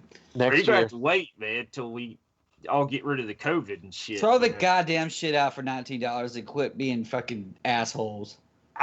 Dude, I would love if they would just start doing that for everything. And I get that they're not. I mean, Marvel's not doing that shit for their Black Widow movie, and I can see why other studios did that for, like, the Trolls movie. If you got a movie that's not, I paid $20 to watch King of Staten Island just because I like the concept and wanted to support it and try and make that shit happen. Yeah. Now I waited until you could actually buy Invisible Men because that movie had already been out for 2 fucking months. So I don't know why they put that out for $20 to rent only. I remember my daughter went to the theater to see it with her friends, because it was like, January, February, something like that. It was early in the year. Yeah. So that one didn't make any, but I would love, I'd pay $20 just not have to go to the fucking theater. I hate going to the damn theater. Yeah, I mean, there's stuff I do want to see on the big screen. Like when I went and saw Dunkirk, that was an actual legitimate good cinema experience to see on a big screen with that crazy sound system. But it's few and far in between. Like when I went and saw 1917, I didn't get a theater with a really good sound system, so that shit was underwhelming. Yeah, that movie was underwhelming too, though. That too. You know what? I shouldn't have bought into the hype because I watched it one day. I was at home, and I watched it, and I'd heard like it's so fucking good and all that, and the way they filmed it and the cinematography, and it's like I think that like kind of messed me up because I watched it really probably expecting too much, and then I was like, I mean, fuck the spoilers. The one dude gets killed like 30 minutes into the movie. Like you didn't expect both of them to make it, but it took all the suspense out. As soon as that one got killed, you're like, well, clearly this other guy's making it. Yep. So, yeah, like it literally ruined the entire suspense up until the part that they show in the trailers. Yeah, because you knew like, well, he's going to get there and he's going to be running across that line, so one of them's making it. And once that one was out, you're like, well, this fucker ain't dying. So it didn't matter after that. That they should have like saved that. It was weird too because like they had that scene, where he dies and he's laying up against the building, and it's like, and he turns around and he walks the other right over to the wall next to the building. There's like 400 guys over there, like a whole platoon or something. It's like, where the fuck were these guys at?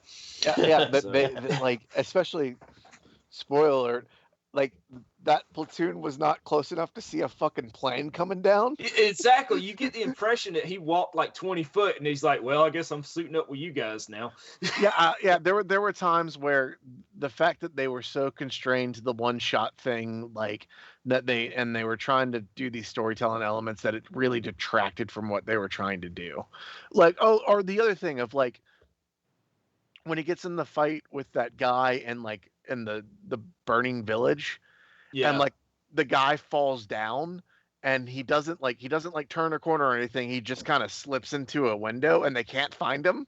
It's like, where the hell did he go? It's like, dude, really? He's in there with that woman, and it's like they don't know that fucking, like, they're all over that place and they don't know there's some lady hiding out in there with a fucking fire going. Yeah, like seriously, it felt like escaping an NPC in a video game.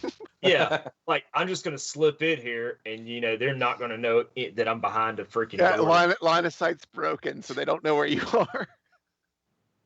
The guy's cone vision doesn't cover that area. It was just so weird. It was like he slipped into another dimension.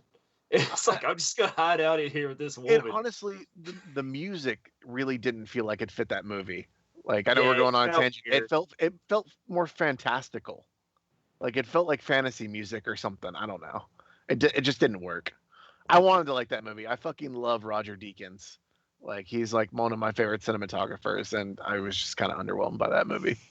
Yeah, same. I was just one of the. I thought like maybe it's because I let it get hyped up in my head, like, oh, everybody likes it, and then I watched it and I'm like, I don't get it. Maybe I shouldn't have hyped it. I was terrified it was going to win Best Picture, and I was so happy Parasite won over it because I didn't think it deserved it at all. I did watch that one movie you talked about one of the last times you were on, the Night Comes for Us on Netflix. I really did like that movie. That was really good. Oh yeah, that movie's fucking like, it's literally like they were like, hey, what if we What if we took the concept of like movie like monster villains like Jason and Freddy and gave those attributes to some dudes who do kung fu? Yeah, it was really good. I was like, I kind of fell down a rabbit hole of those movies too, because I ended up watching another one that was on there that was like Triple Threat. Yeah, and that's not and that as one it's not as good, but you know how like if you watch one movie of a certain kind, you kind of fall in that trope of like, I want to see something else like that. So you start going through there like, what else did they do? But none of them were as good as that one. But that one was really good. I liked it. I kind of liked it. Was that Korean or Chinese? Indonesian. Indonesian. Yeah. Oh yeah. So it's the guys who did like, it's a lot of the people who were involved with like the raid, and then like the guy, the guy who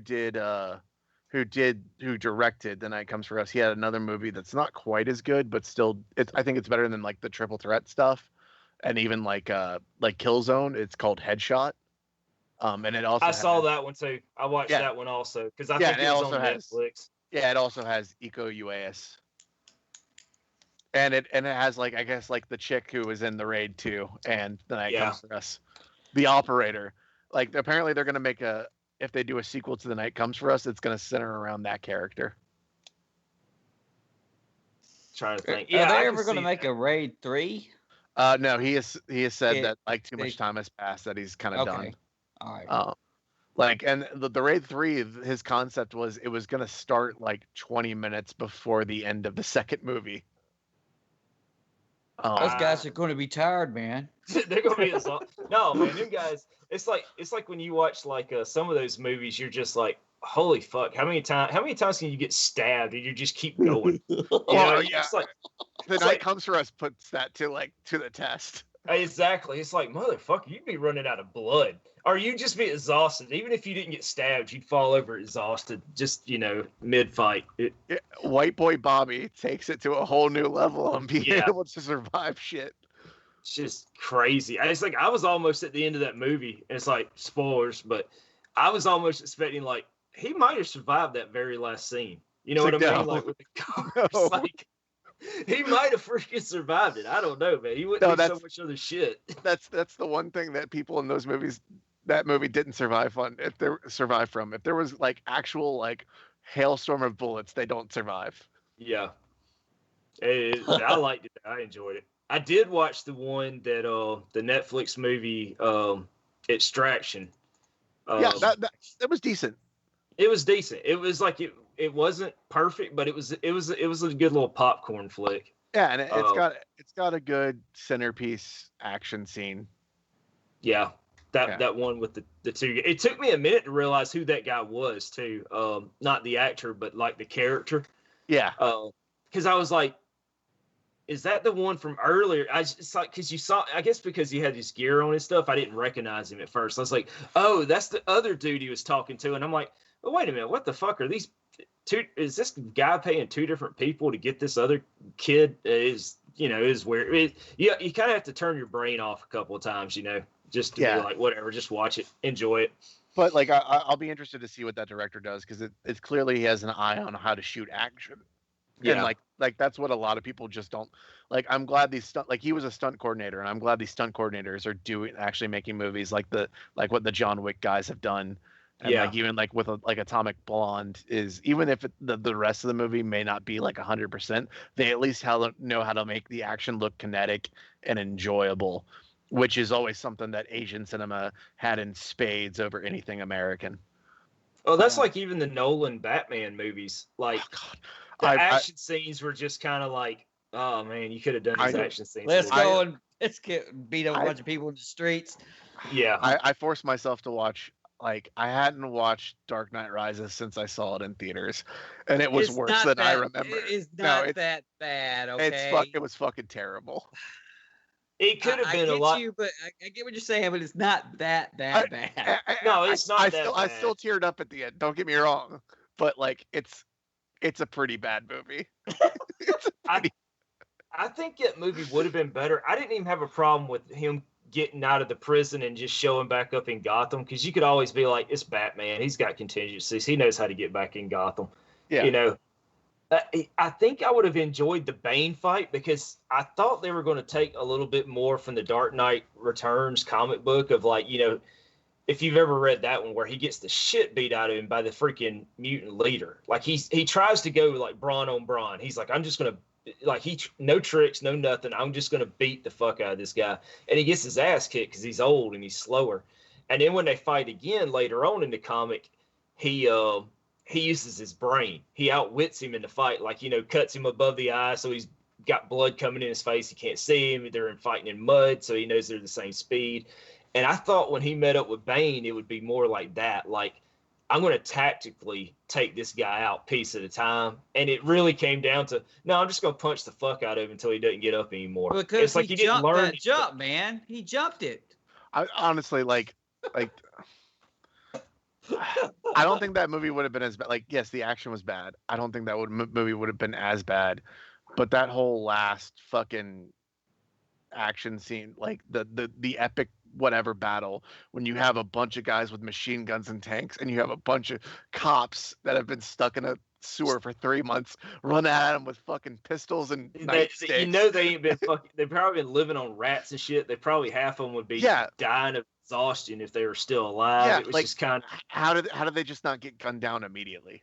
How is like there's just not like waves of people just like gunned down in the streets right there? I mean, you got the impression he had several of those fucking the tanks, the tumblers. Well, he handed like, every guy who escaped from the prison, he was handing an AK-47. Yeah, it just seems like, and it's like, and they knew the cops were in the sewers because they threw those grenades down there. It's like, at what point do you not just be like, hey, why don't you just take like 40 guys and a bunch of AK-47s and just, have fun?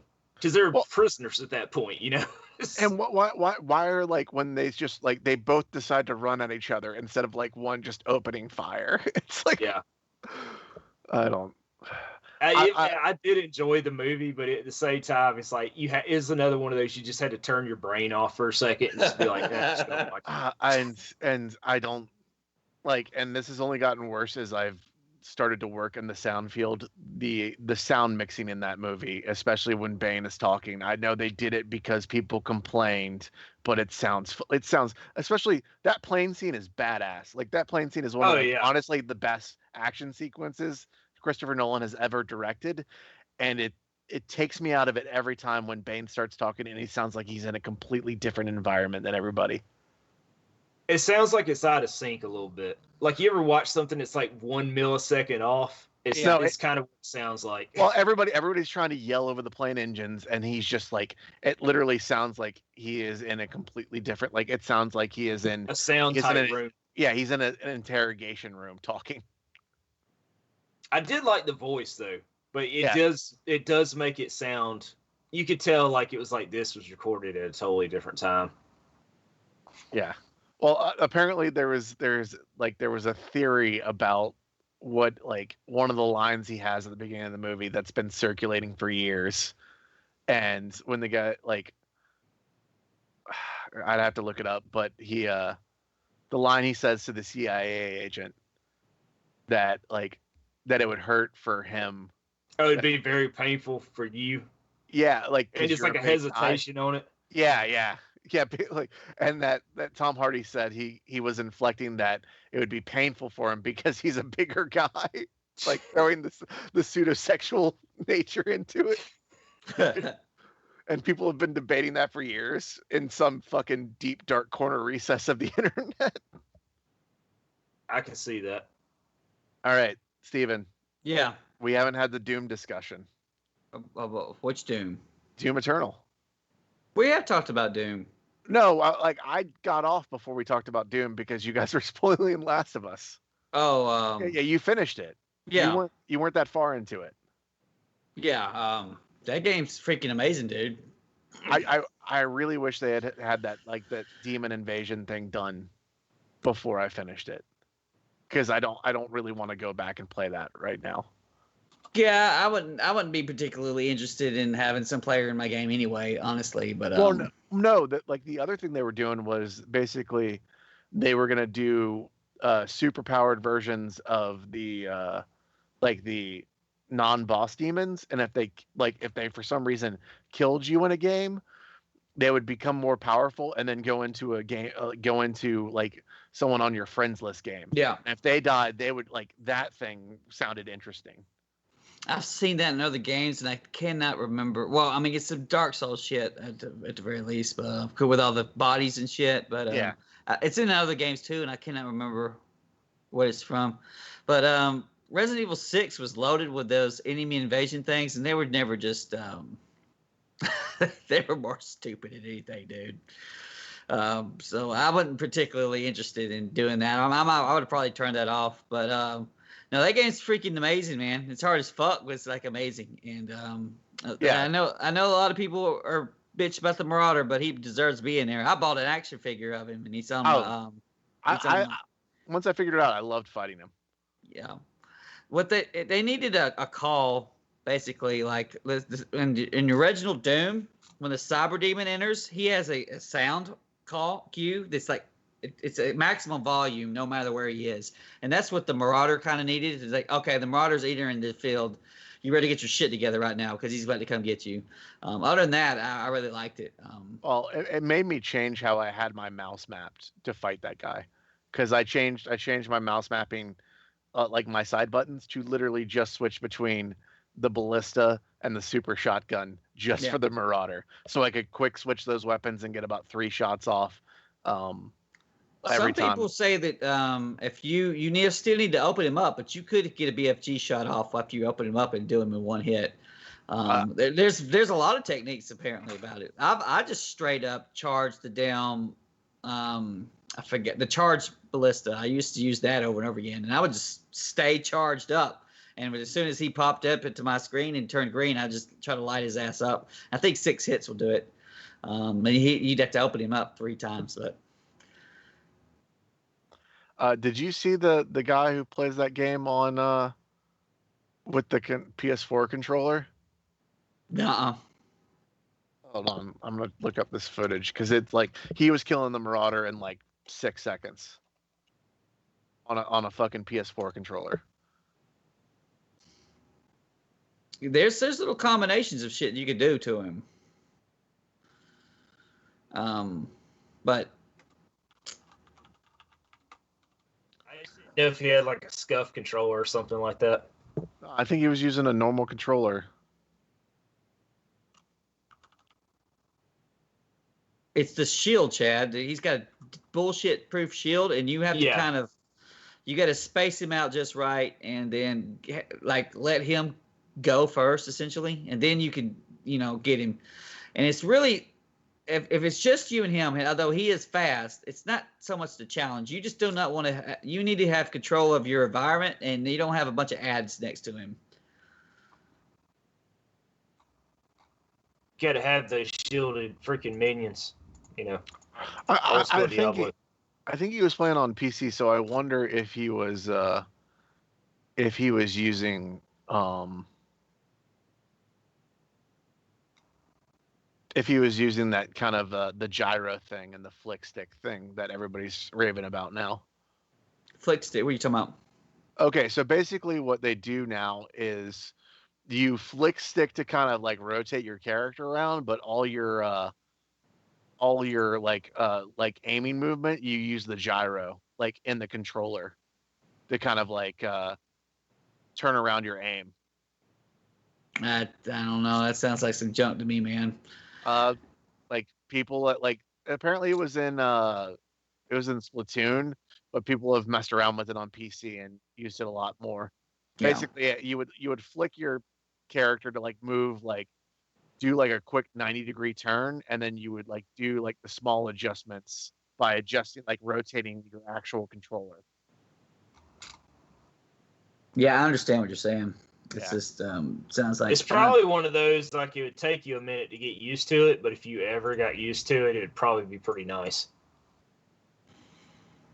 Like a high learning curve. Yeah. Well, I mean, people play CS:GO, Chad, with like humongous mouse pads and like low settings. Yeah. To get the best accurate headshot. I'm like, oh no, fuck that. I don't want to get not just carpal tunnel on your wrist, fucking arm tunnel. but that, if that's what you have to do to be the top end, That's what Charlie says he does. It's like, you good luck with that, Charlie. I cannot fucking. I would get carpal tunnel like a motherfucker. I still play with a wrist brace, Brian. Oh yeah. Yeah. So I barely move my decently high DPI or whatever the hell it's called, and then barely move my arm at all. I'm the same way. I play with a super high DPI because I don't really like. I can't really move. I don't want to move my arm that much just because of my desk and stuff.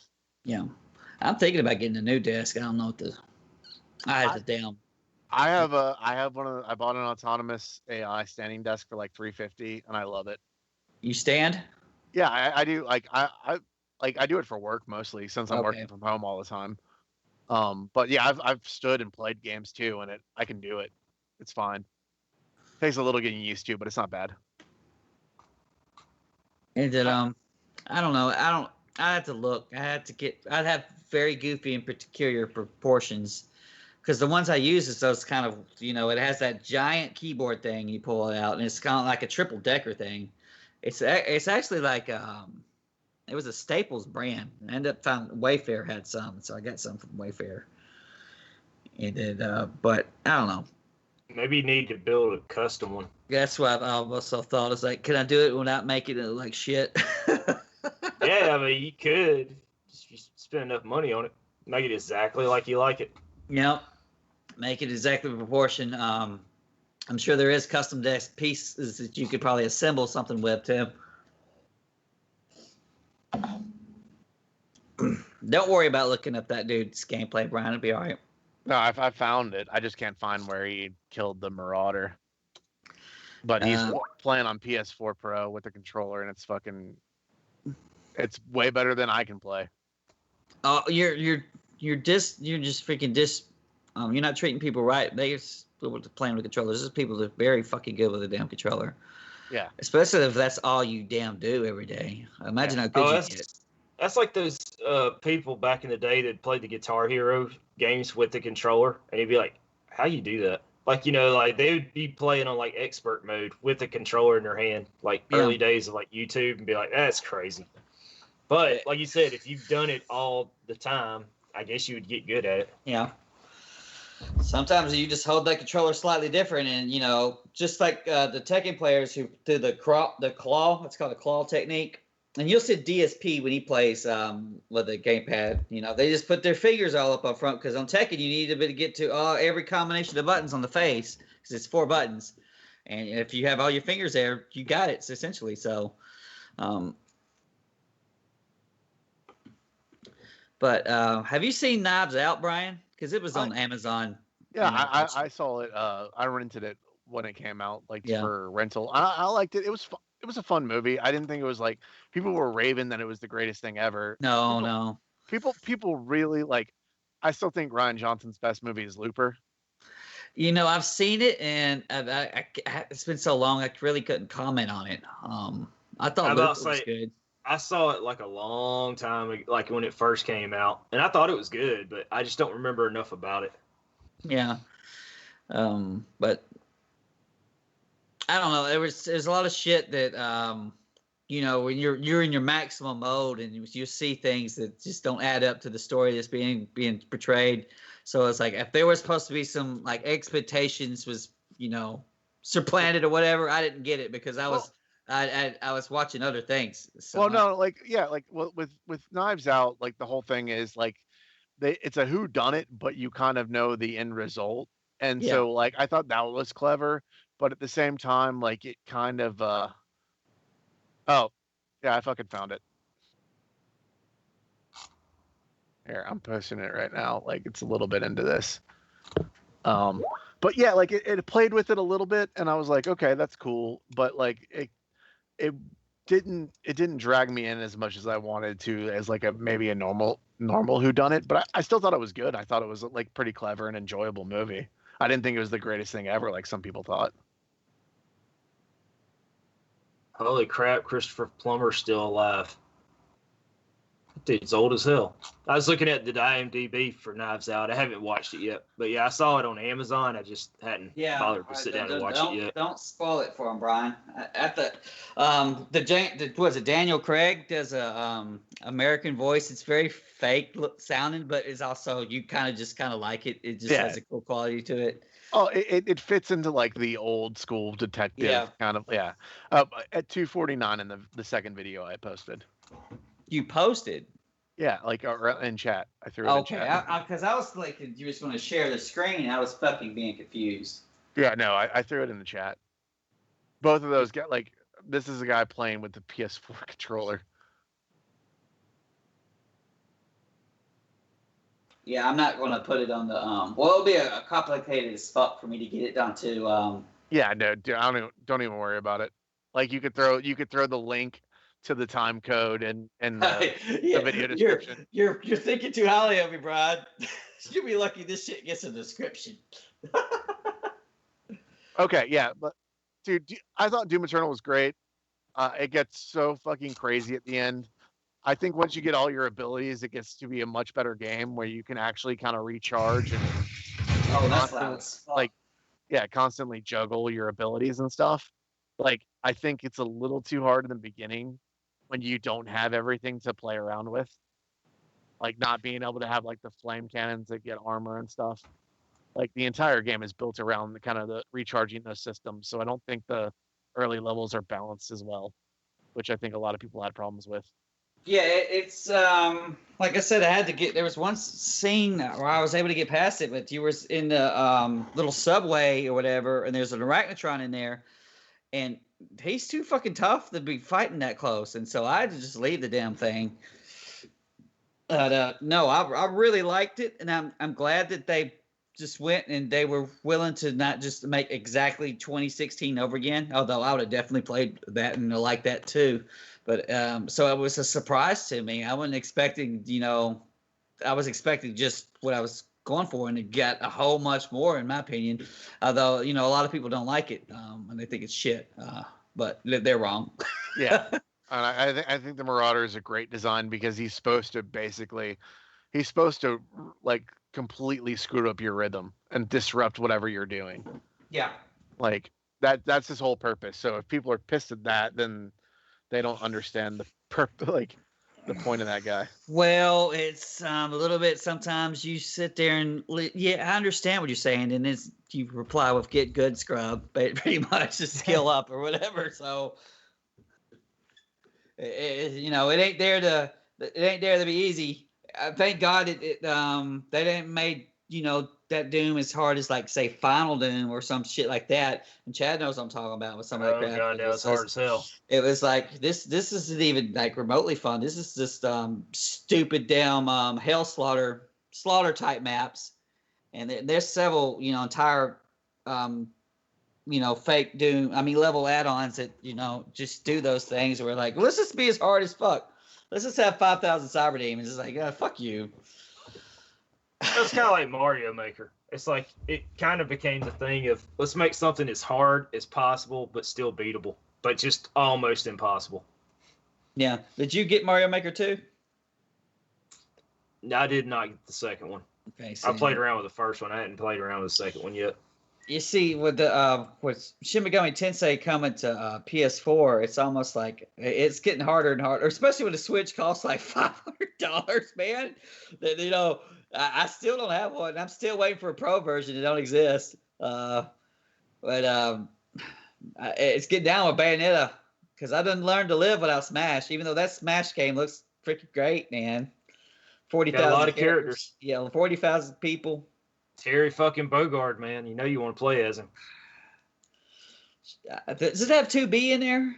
It might have 2B in there. I can't even keep up with all the people it's got in there. It's like every time I turn around, it's like, wow, I forgot how many people were there. I think they finally finished, but there's so many people there.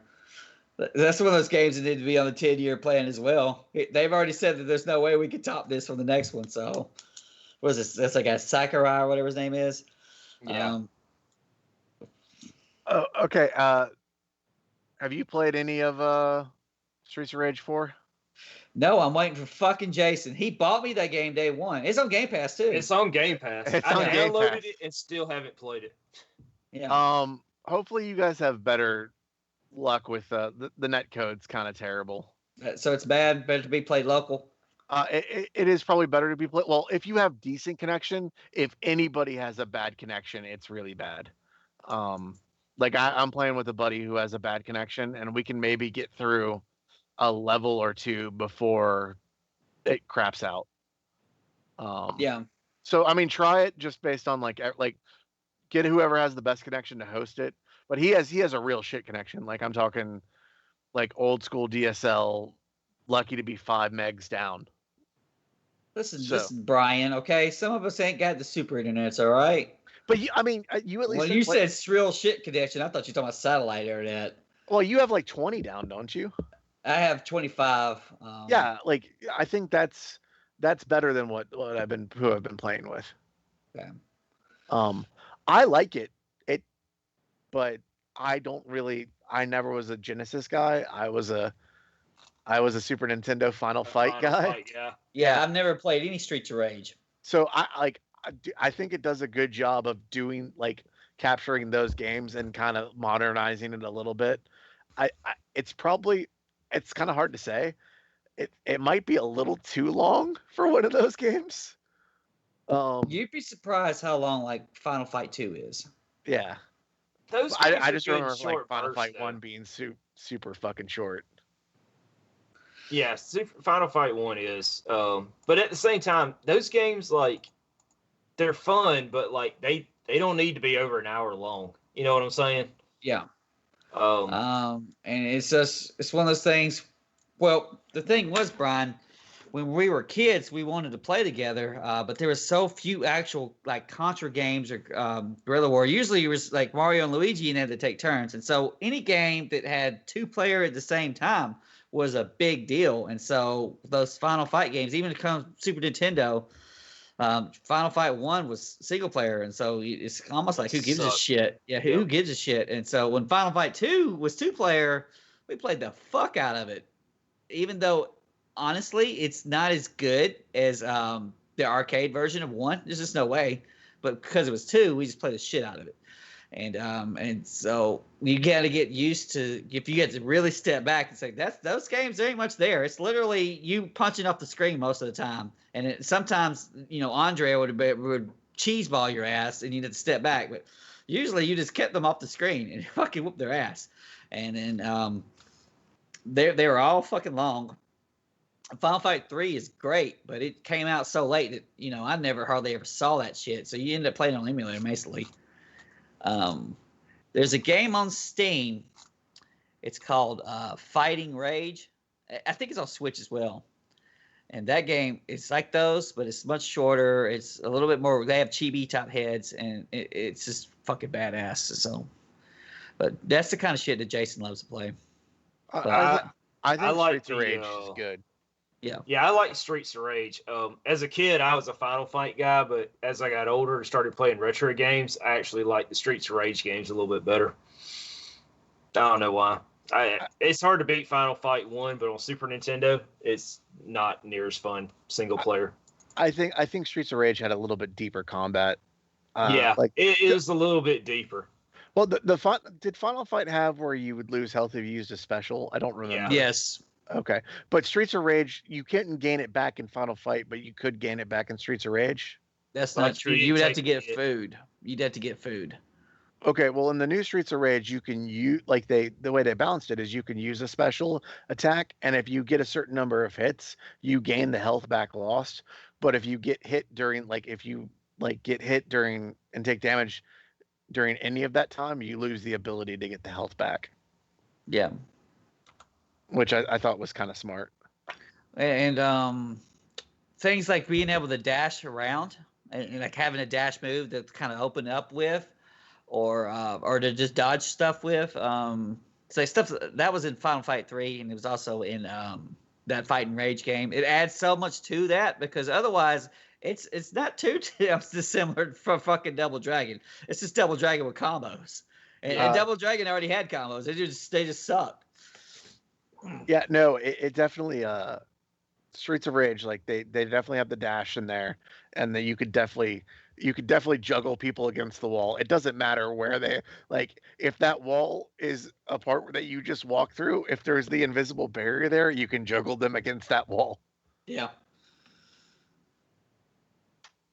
I didn't realize it, but it looks like they did Scott Pilgrim versus the World on 3DS. I played it on the 360. It was fun. I don't know if either one of you guys played it on the 360. So you could get a physical copy on 3DS? That's what I was looking to see. I see album art for it, but I don't know if that means somebody just clip art it. I was going to see.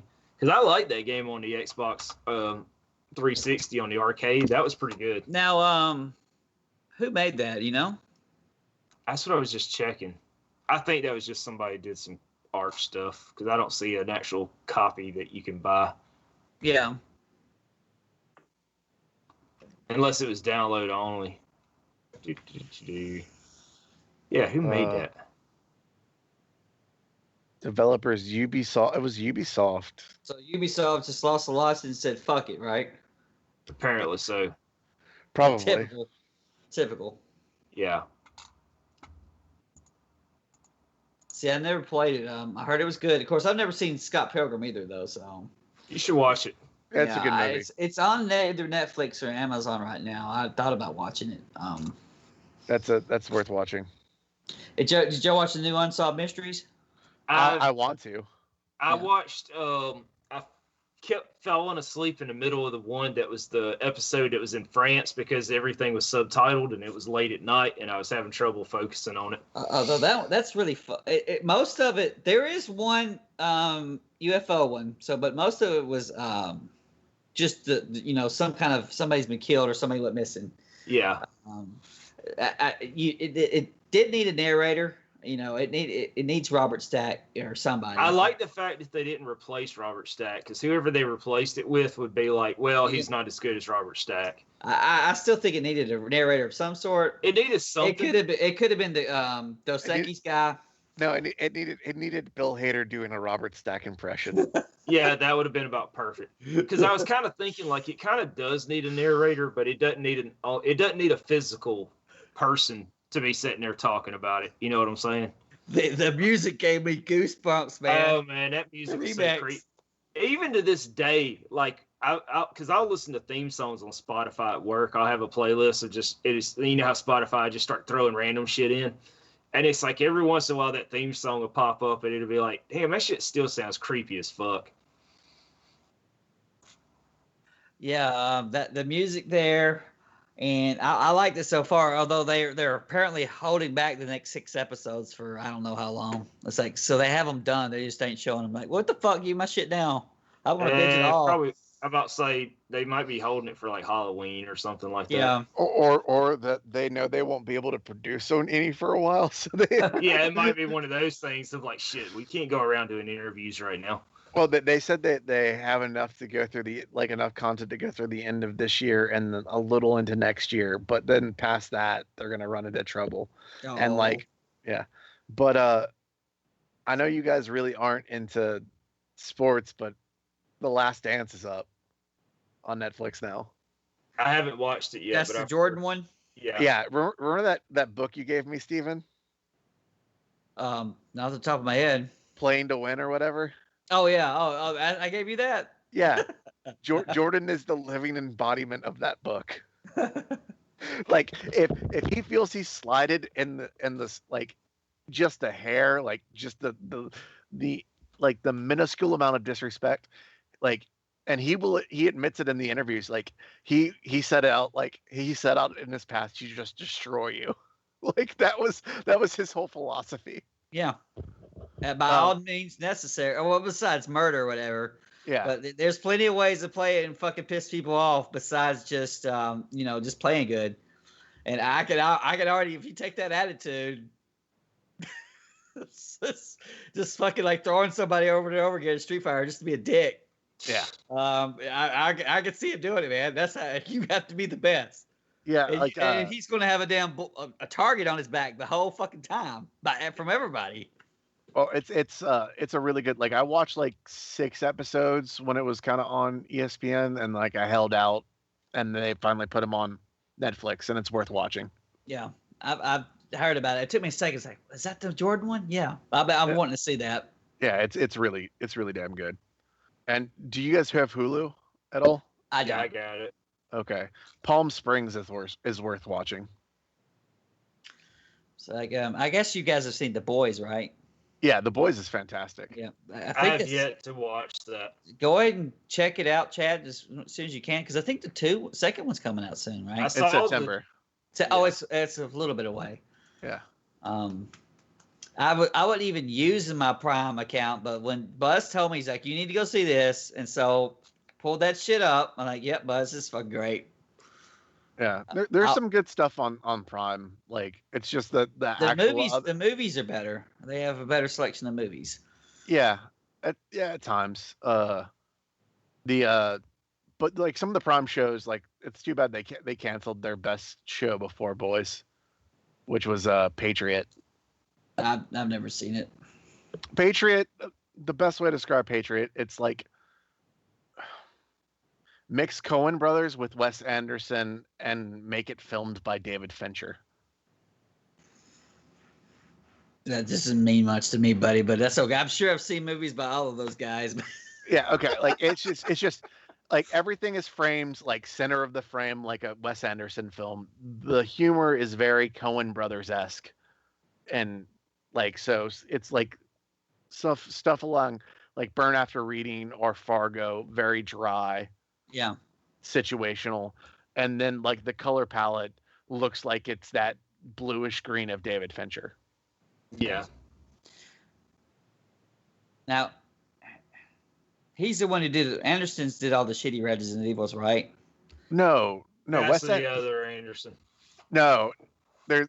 Yeah, you're thinking that's the other one. There's a third Anderson. Okay, so I'm fucking confused, bro. Okay, I got the Coen Paul Thomas Anderson is like the good director that did like Boogie Nights and There Will Be Blood. I've seen Boogie Nights. I've never seen There Will Be Blood. I know I need to see it. Okay. There's Paul W.S. Anderson, who is married to. Yeah. He did like the best thing he's ever done is Event Horizon. I like that movie, so. Yeah. I bet you if they did a director's cut, it'd be better. Or is there's like a missing shit from that, isn't there? Everybody like there's theories on the internet that that's actually just a unlicensed prequel to Warhammer 40K. Dude, Wes Anderson is the guy who did like Moonrise Kingdom and Life Aquatic and the Grand Budapest Hotel and stuff. See, I haven't seen a bunch of them, so. Oh, I didn't realize that the P.W. Anderson also did Mortal Kombat. Yeah, the first one? Yeah. I knew he did all the Resident Evils in her Event Horizon. I didn't know about. God, he's done some shitty movies. He mainly does. He does. I don't know if you call it schlock. It's mediocre. He's gonna fuck up Monster Hunter next. They're all gonna run around with a machine. Technically, there are machine guns in Monster Hunter because you know the heavy bow guns and stuff. But they're all everybody's gonna be bow guns. I mean, he did all right for himself by marrying Milla Jovovich. So. And you know, I do like the first Resident Evil movie, even though it has nothing to do with the game at all. Those movies, like, they get exponentially worse. Because me and Elizabeth sat down for a while. I don't know why, but we got on this kick. I think we were playing Resident Evil 5 together. And we're like, let's watch the movies. And like every night for like a week, we watched one of the movies all the way up. And like we even watched like the newest one that was out, like the final chapter. It's amazing just how bad those movies, like, they just keep getting even worse. Like, by the time they get to the last one, you're like, this is just dog shit. Oh, he did that first Alien versus Predator movie. Yep. Oh, God. Yeah. Where they, like, they didn't even have the gumption, even though it was going to be a bad movie, to make it rated R. It was 14. And, dude, you know what? That is God tier compared to Requiem. Dude, I disagree. I think they're both terrible movies. Requiem didn't have a scene where it looked like the Predator was going to make out with a human. Listen, I would have been all right with that. Fuck you. Requiem is two guys in the suit. You can't even see what the fuck's going on. They all got freaking massive NFL dreadlocks, and it's like, what the fuck's going on? Requiem does have one of the most tasteless scenes I've ever seen in a movie, though. The woman, the pregnancy stuff. Yeah. Yeah. And then to get to the chopper line, goddamn. Because we gotta throw it in. It was at least bloody. It was at least bloody. God. He also directed Dead or Alive. I didn't know that either. Are you sure? Because I thought that was Eel Boyle. I thought it was Eel Boyle. Maybe he did the second one, but he says he did this one, the first one. I don't remember there being a second Dead or Alive. I thought there was a second. One of them had Kevin Nash in it because I remember he played the guy that looked like Hulk Hogan. Pretty sure that Dead or Alive was Eel Bull. I might be wrong. It says it was. No. Dead or Alive wasn't Uwe Boll. Oh, it wasn't? Damn, I'm freaking all messed up then. I mean, he's done like half those movies like that, but yeah, it says he. Corey Yoon. Why is it showing up on his IMDb? He probably produced it. He might have. That might be what's going on. Paul W.S. Anderson produced. That's what it was. That's a series that fucking failed in this shithole, Brian. What? Dead or Alive. Dead or Alive 6. What, you didn't like beach volleyball? No, I like the first beach volleyball, so thank you, fuck you very much. But Dead or Alive 6 is like a shit heap of freaking, we're just going to resell you the same game. We're going to rip the shit out of it and then sell you to the same game that you just bought. And they freaking had to get rid of the director. He was so bad. They fucked that all up. Freaking Koei being greedy as hell. But no, Dead or Alive 2 is freaking phenomenal when that came out. Dreamcast. Oh, it was great. Play the shit out of it. That and Soul Calibur. Soul Calibur, it was amazing that how much better it was than the arcade version. Like that was the first time that was the first time I remember being like, it blows the arcade version away. It looks so much better. I was like, the arcades are done. Yeah. And then Virtua Fighter 3 sucked. I think that's why Sega held off of it. Even though when they first showed Virtua Fighter 3, it was like freaking amazing, By the time a year and a half or whatever that it took it to get out to the Dreamcast, Soul Calibur's been dropped already. It's like, wow, this is shit. Too late at that point. Yep. And then, Dead or Alive 2, it didn't have, there wasn't a lot of unlockables. There was actually no unlockables on the Dreamcast version, but it was so fucking fun to just matrix punch people across the screen, or when they punched at you, you could catch it and deflect it, because at that time I'd never played anything like that, and so it was like crack. It ended up being, and then you could get very good against people pretty quickly because the moves were easy to do, and it became like this thing of like, trying to fake them out to make them try to grab or deflect some shit and then give them a different height attack. But boy, they went downhill. They haven't really improved drastically since 2. In a lot of ways, it's just the same exact thing. And it, but fighting games and just in general is just, they piss me off these days. The only people that seem to be doing good are Arc Systems. Yeah, what was that last one I played? I think I played Guilty Gear Zerd, and even though I did not play, or might have been, what was one of them? I didn't even play that much of it, but damn, that game looked freaking amazing. That new one's shaping up to look good too. For Grand Blue Kingdom, whatever, I have it on my wish list. I've never heard of that anime or manga or whatever it is, but I want to play that. I just don't want to play full price. And I'm not a Dragon Ball guy, so I never played that Dragon Ball game. Of course, if you were, that would be the fucking game to get, because that shit looked like freaking amazing as hell, man. Well, no, they're doing they've been showing footage of the new Guilty Gear that they're doing now, and it looks amazing.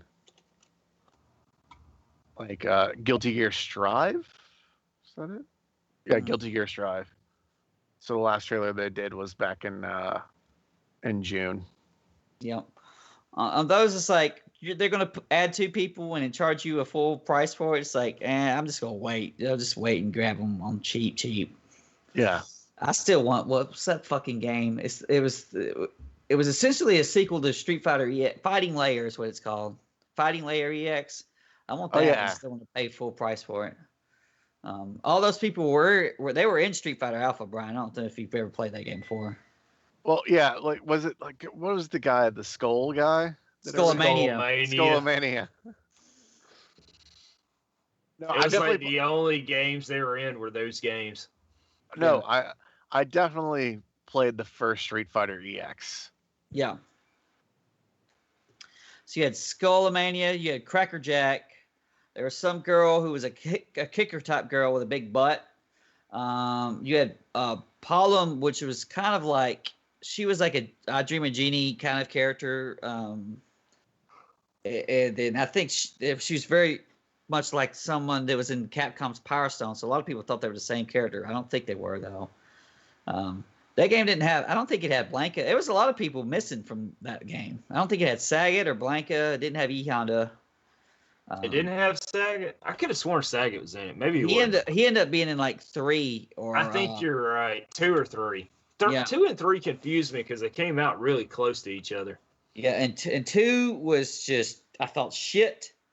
And then 3 was like the launch PS3 game and PS2 game, like pretty much the thing to get.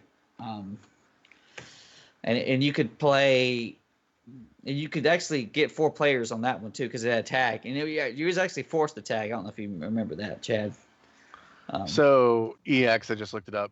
Ryu, Ken, Chun-Li, Zangief, Guile were the 5 characters that were in it, and the rest were new characters. No, it had Dalsim and everything else. Yeah, no, they added Dalsim was added later, and Sakura was added later. Yeah, that was the EX plus Alpha. That's what we got for PlayStation. I just remember it always being like EX plus Alpha. You remember like you throw it in there at the very end. That was the first Chun-Li I actually liked to play because I never liked Street Fighter 2 Chun-Li. But she was freaking cool in that one. She was all about freaking melee. She had no fireball, so you had to get in there and just kind of, even your lightning kicks was like a Hadouken with kick button. I remember you making me play that game for hours to practice cancels, cancels. You remember that? Even though they've essentially taken that out of fighting games these days. You have your like regular, special move into your super or whatever, but they just make it to these days. Your super is like a big fucking deal. So, that game was fun, man. I know it wasn't balanced compared to Street Fighter, but I had a shit ton of fun with that game. Oh, and in 60 frames a second, which apparently is unheard of these days. It had cool music too. Yeah, and didn't it have like a barrel breaking thing also or something? That might have been one of the later ones they might have added. I can't remember. I was trying to remember if it had any little mini games. I don't remember it being a car. The big mini game was they had you a tutorial that would teach you the special moves or whatever, and then they would do a combo challenge. And there were some really hard ones. I remember one where you had to do, Chun-Li has the down and medium kick as the head stomp. So you had to do 4 of those on a person. I'm like, wow, that's retarded. But they would make you do all the crazy shit. Like Ryu, remember Ryu? He had 2 supers. He had the hurricane kick and the Hadouken. Yeah, and it's like, oh, well, link 3 of them together. And I'm like, how the fuck do you link 3 of them together? Because you can't do 2 fireballs in a row. And what you literally had to do, you had to do a fireball into a hurricane kick. And the kick knocks them all the way across the screen. And before they hit the ground, you had to freaking juggle their ass with super fireball. It's like, you could do it. It was crazy shit you could do. And dude, I had so much fun playing that stuff or just fucking with it. You just sit in practice mode playing those games or playing against a computer on hard. It's really tough. Those computers were dicks. I think that's how we both learned how to do joysticks. Was that game too, wasn't it? Because wasn't that like a good screw around game for joysticks? Yeah, and then Alpha 3 was around. I had to learn joysticks because the Dreamcast had the shitty triggers for the controls. Remember? Oh yeah. Well, even that, like, you wasn't it ASCII that made like a Japanese controller that you like imported, and like it still sucked. The directional pad was garbage. I didn't import them, not then, but yeah, it had a weird. I think I might end up giving it a chain. It didn't have a big gate to it. Like it wasn't much movement in the actual stick. You know, you play those down $20 joysticks or $30 joysticks, and you just break them shits in 5 minutes, man. That was back in the day, going to the KB toy store looking for the big blue joystick and all that. Yeah, and then you end up just getting Sanwa. Just pay the absolute retarded price. I've never had a Sanwa stick break on me, so. If that's what you get, and your fucking buttons, your Sanwa little button stick, you just freaking WD-40 them shits, and they're back and ready to go. And that's when you realize, you know, it's probably best to start, if you're going to go third party, you better be like super premium and never get Mad Catz nothing. Yeah.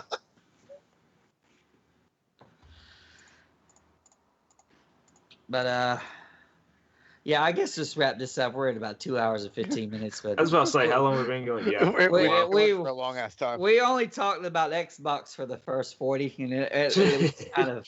I mean, and honestly, that may have been 40 minutes too long for what they showed. Yeah, it's not like they really showed a whole lot. So yeah, I mean, they showed plastic Halo. That's like, I was thinking that same thing when you said that. I was like, man, it looked like a remastered version of the first one, but with more stuff. But I'm like, this don't look like what you need to be selling your new console on. It looks like that pre-alpha footage of someone trying to remake a game in Unreal Engine before it gets shut down for copyright reasons. Yeah, exactly. I was like, man, it just looked very like Crayola, like plasticky, like just something. I was like, I hope it's just like they haven't added like the final lighting pass, and there's no ambient occlusion because it just looked lifeless. Well, it is in the lighting, so I mean that's something that could just be patched in over the course of 10 years, Brian. All right. Yeah, I mean, hey, they finally fixed the Reach audio and Master Chief Collection, so.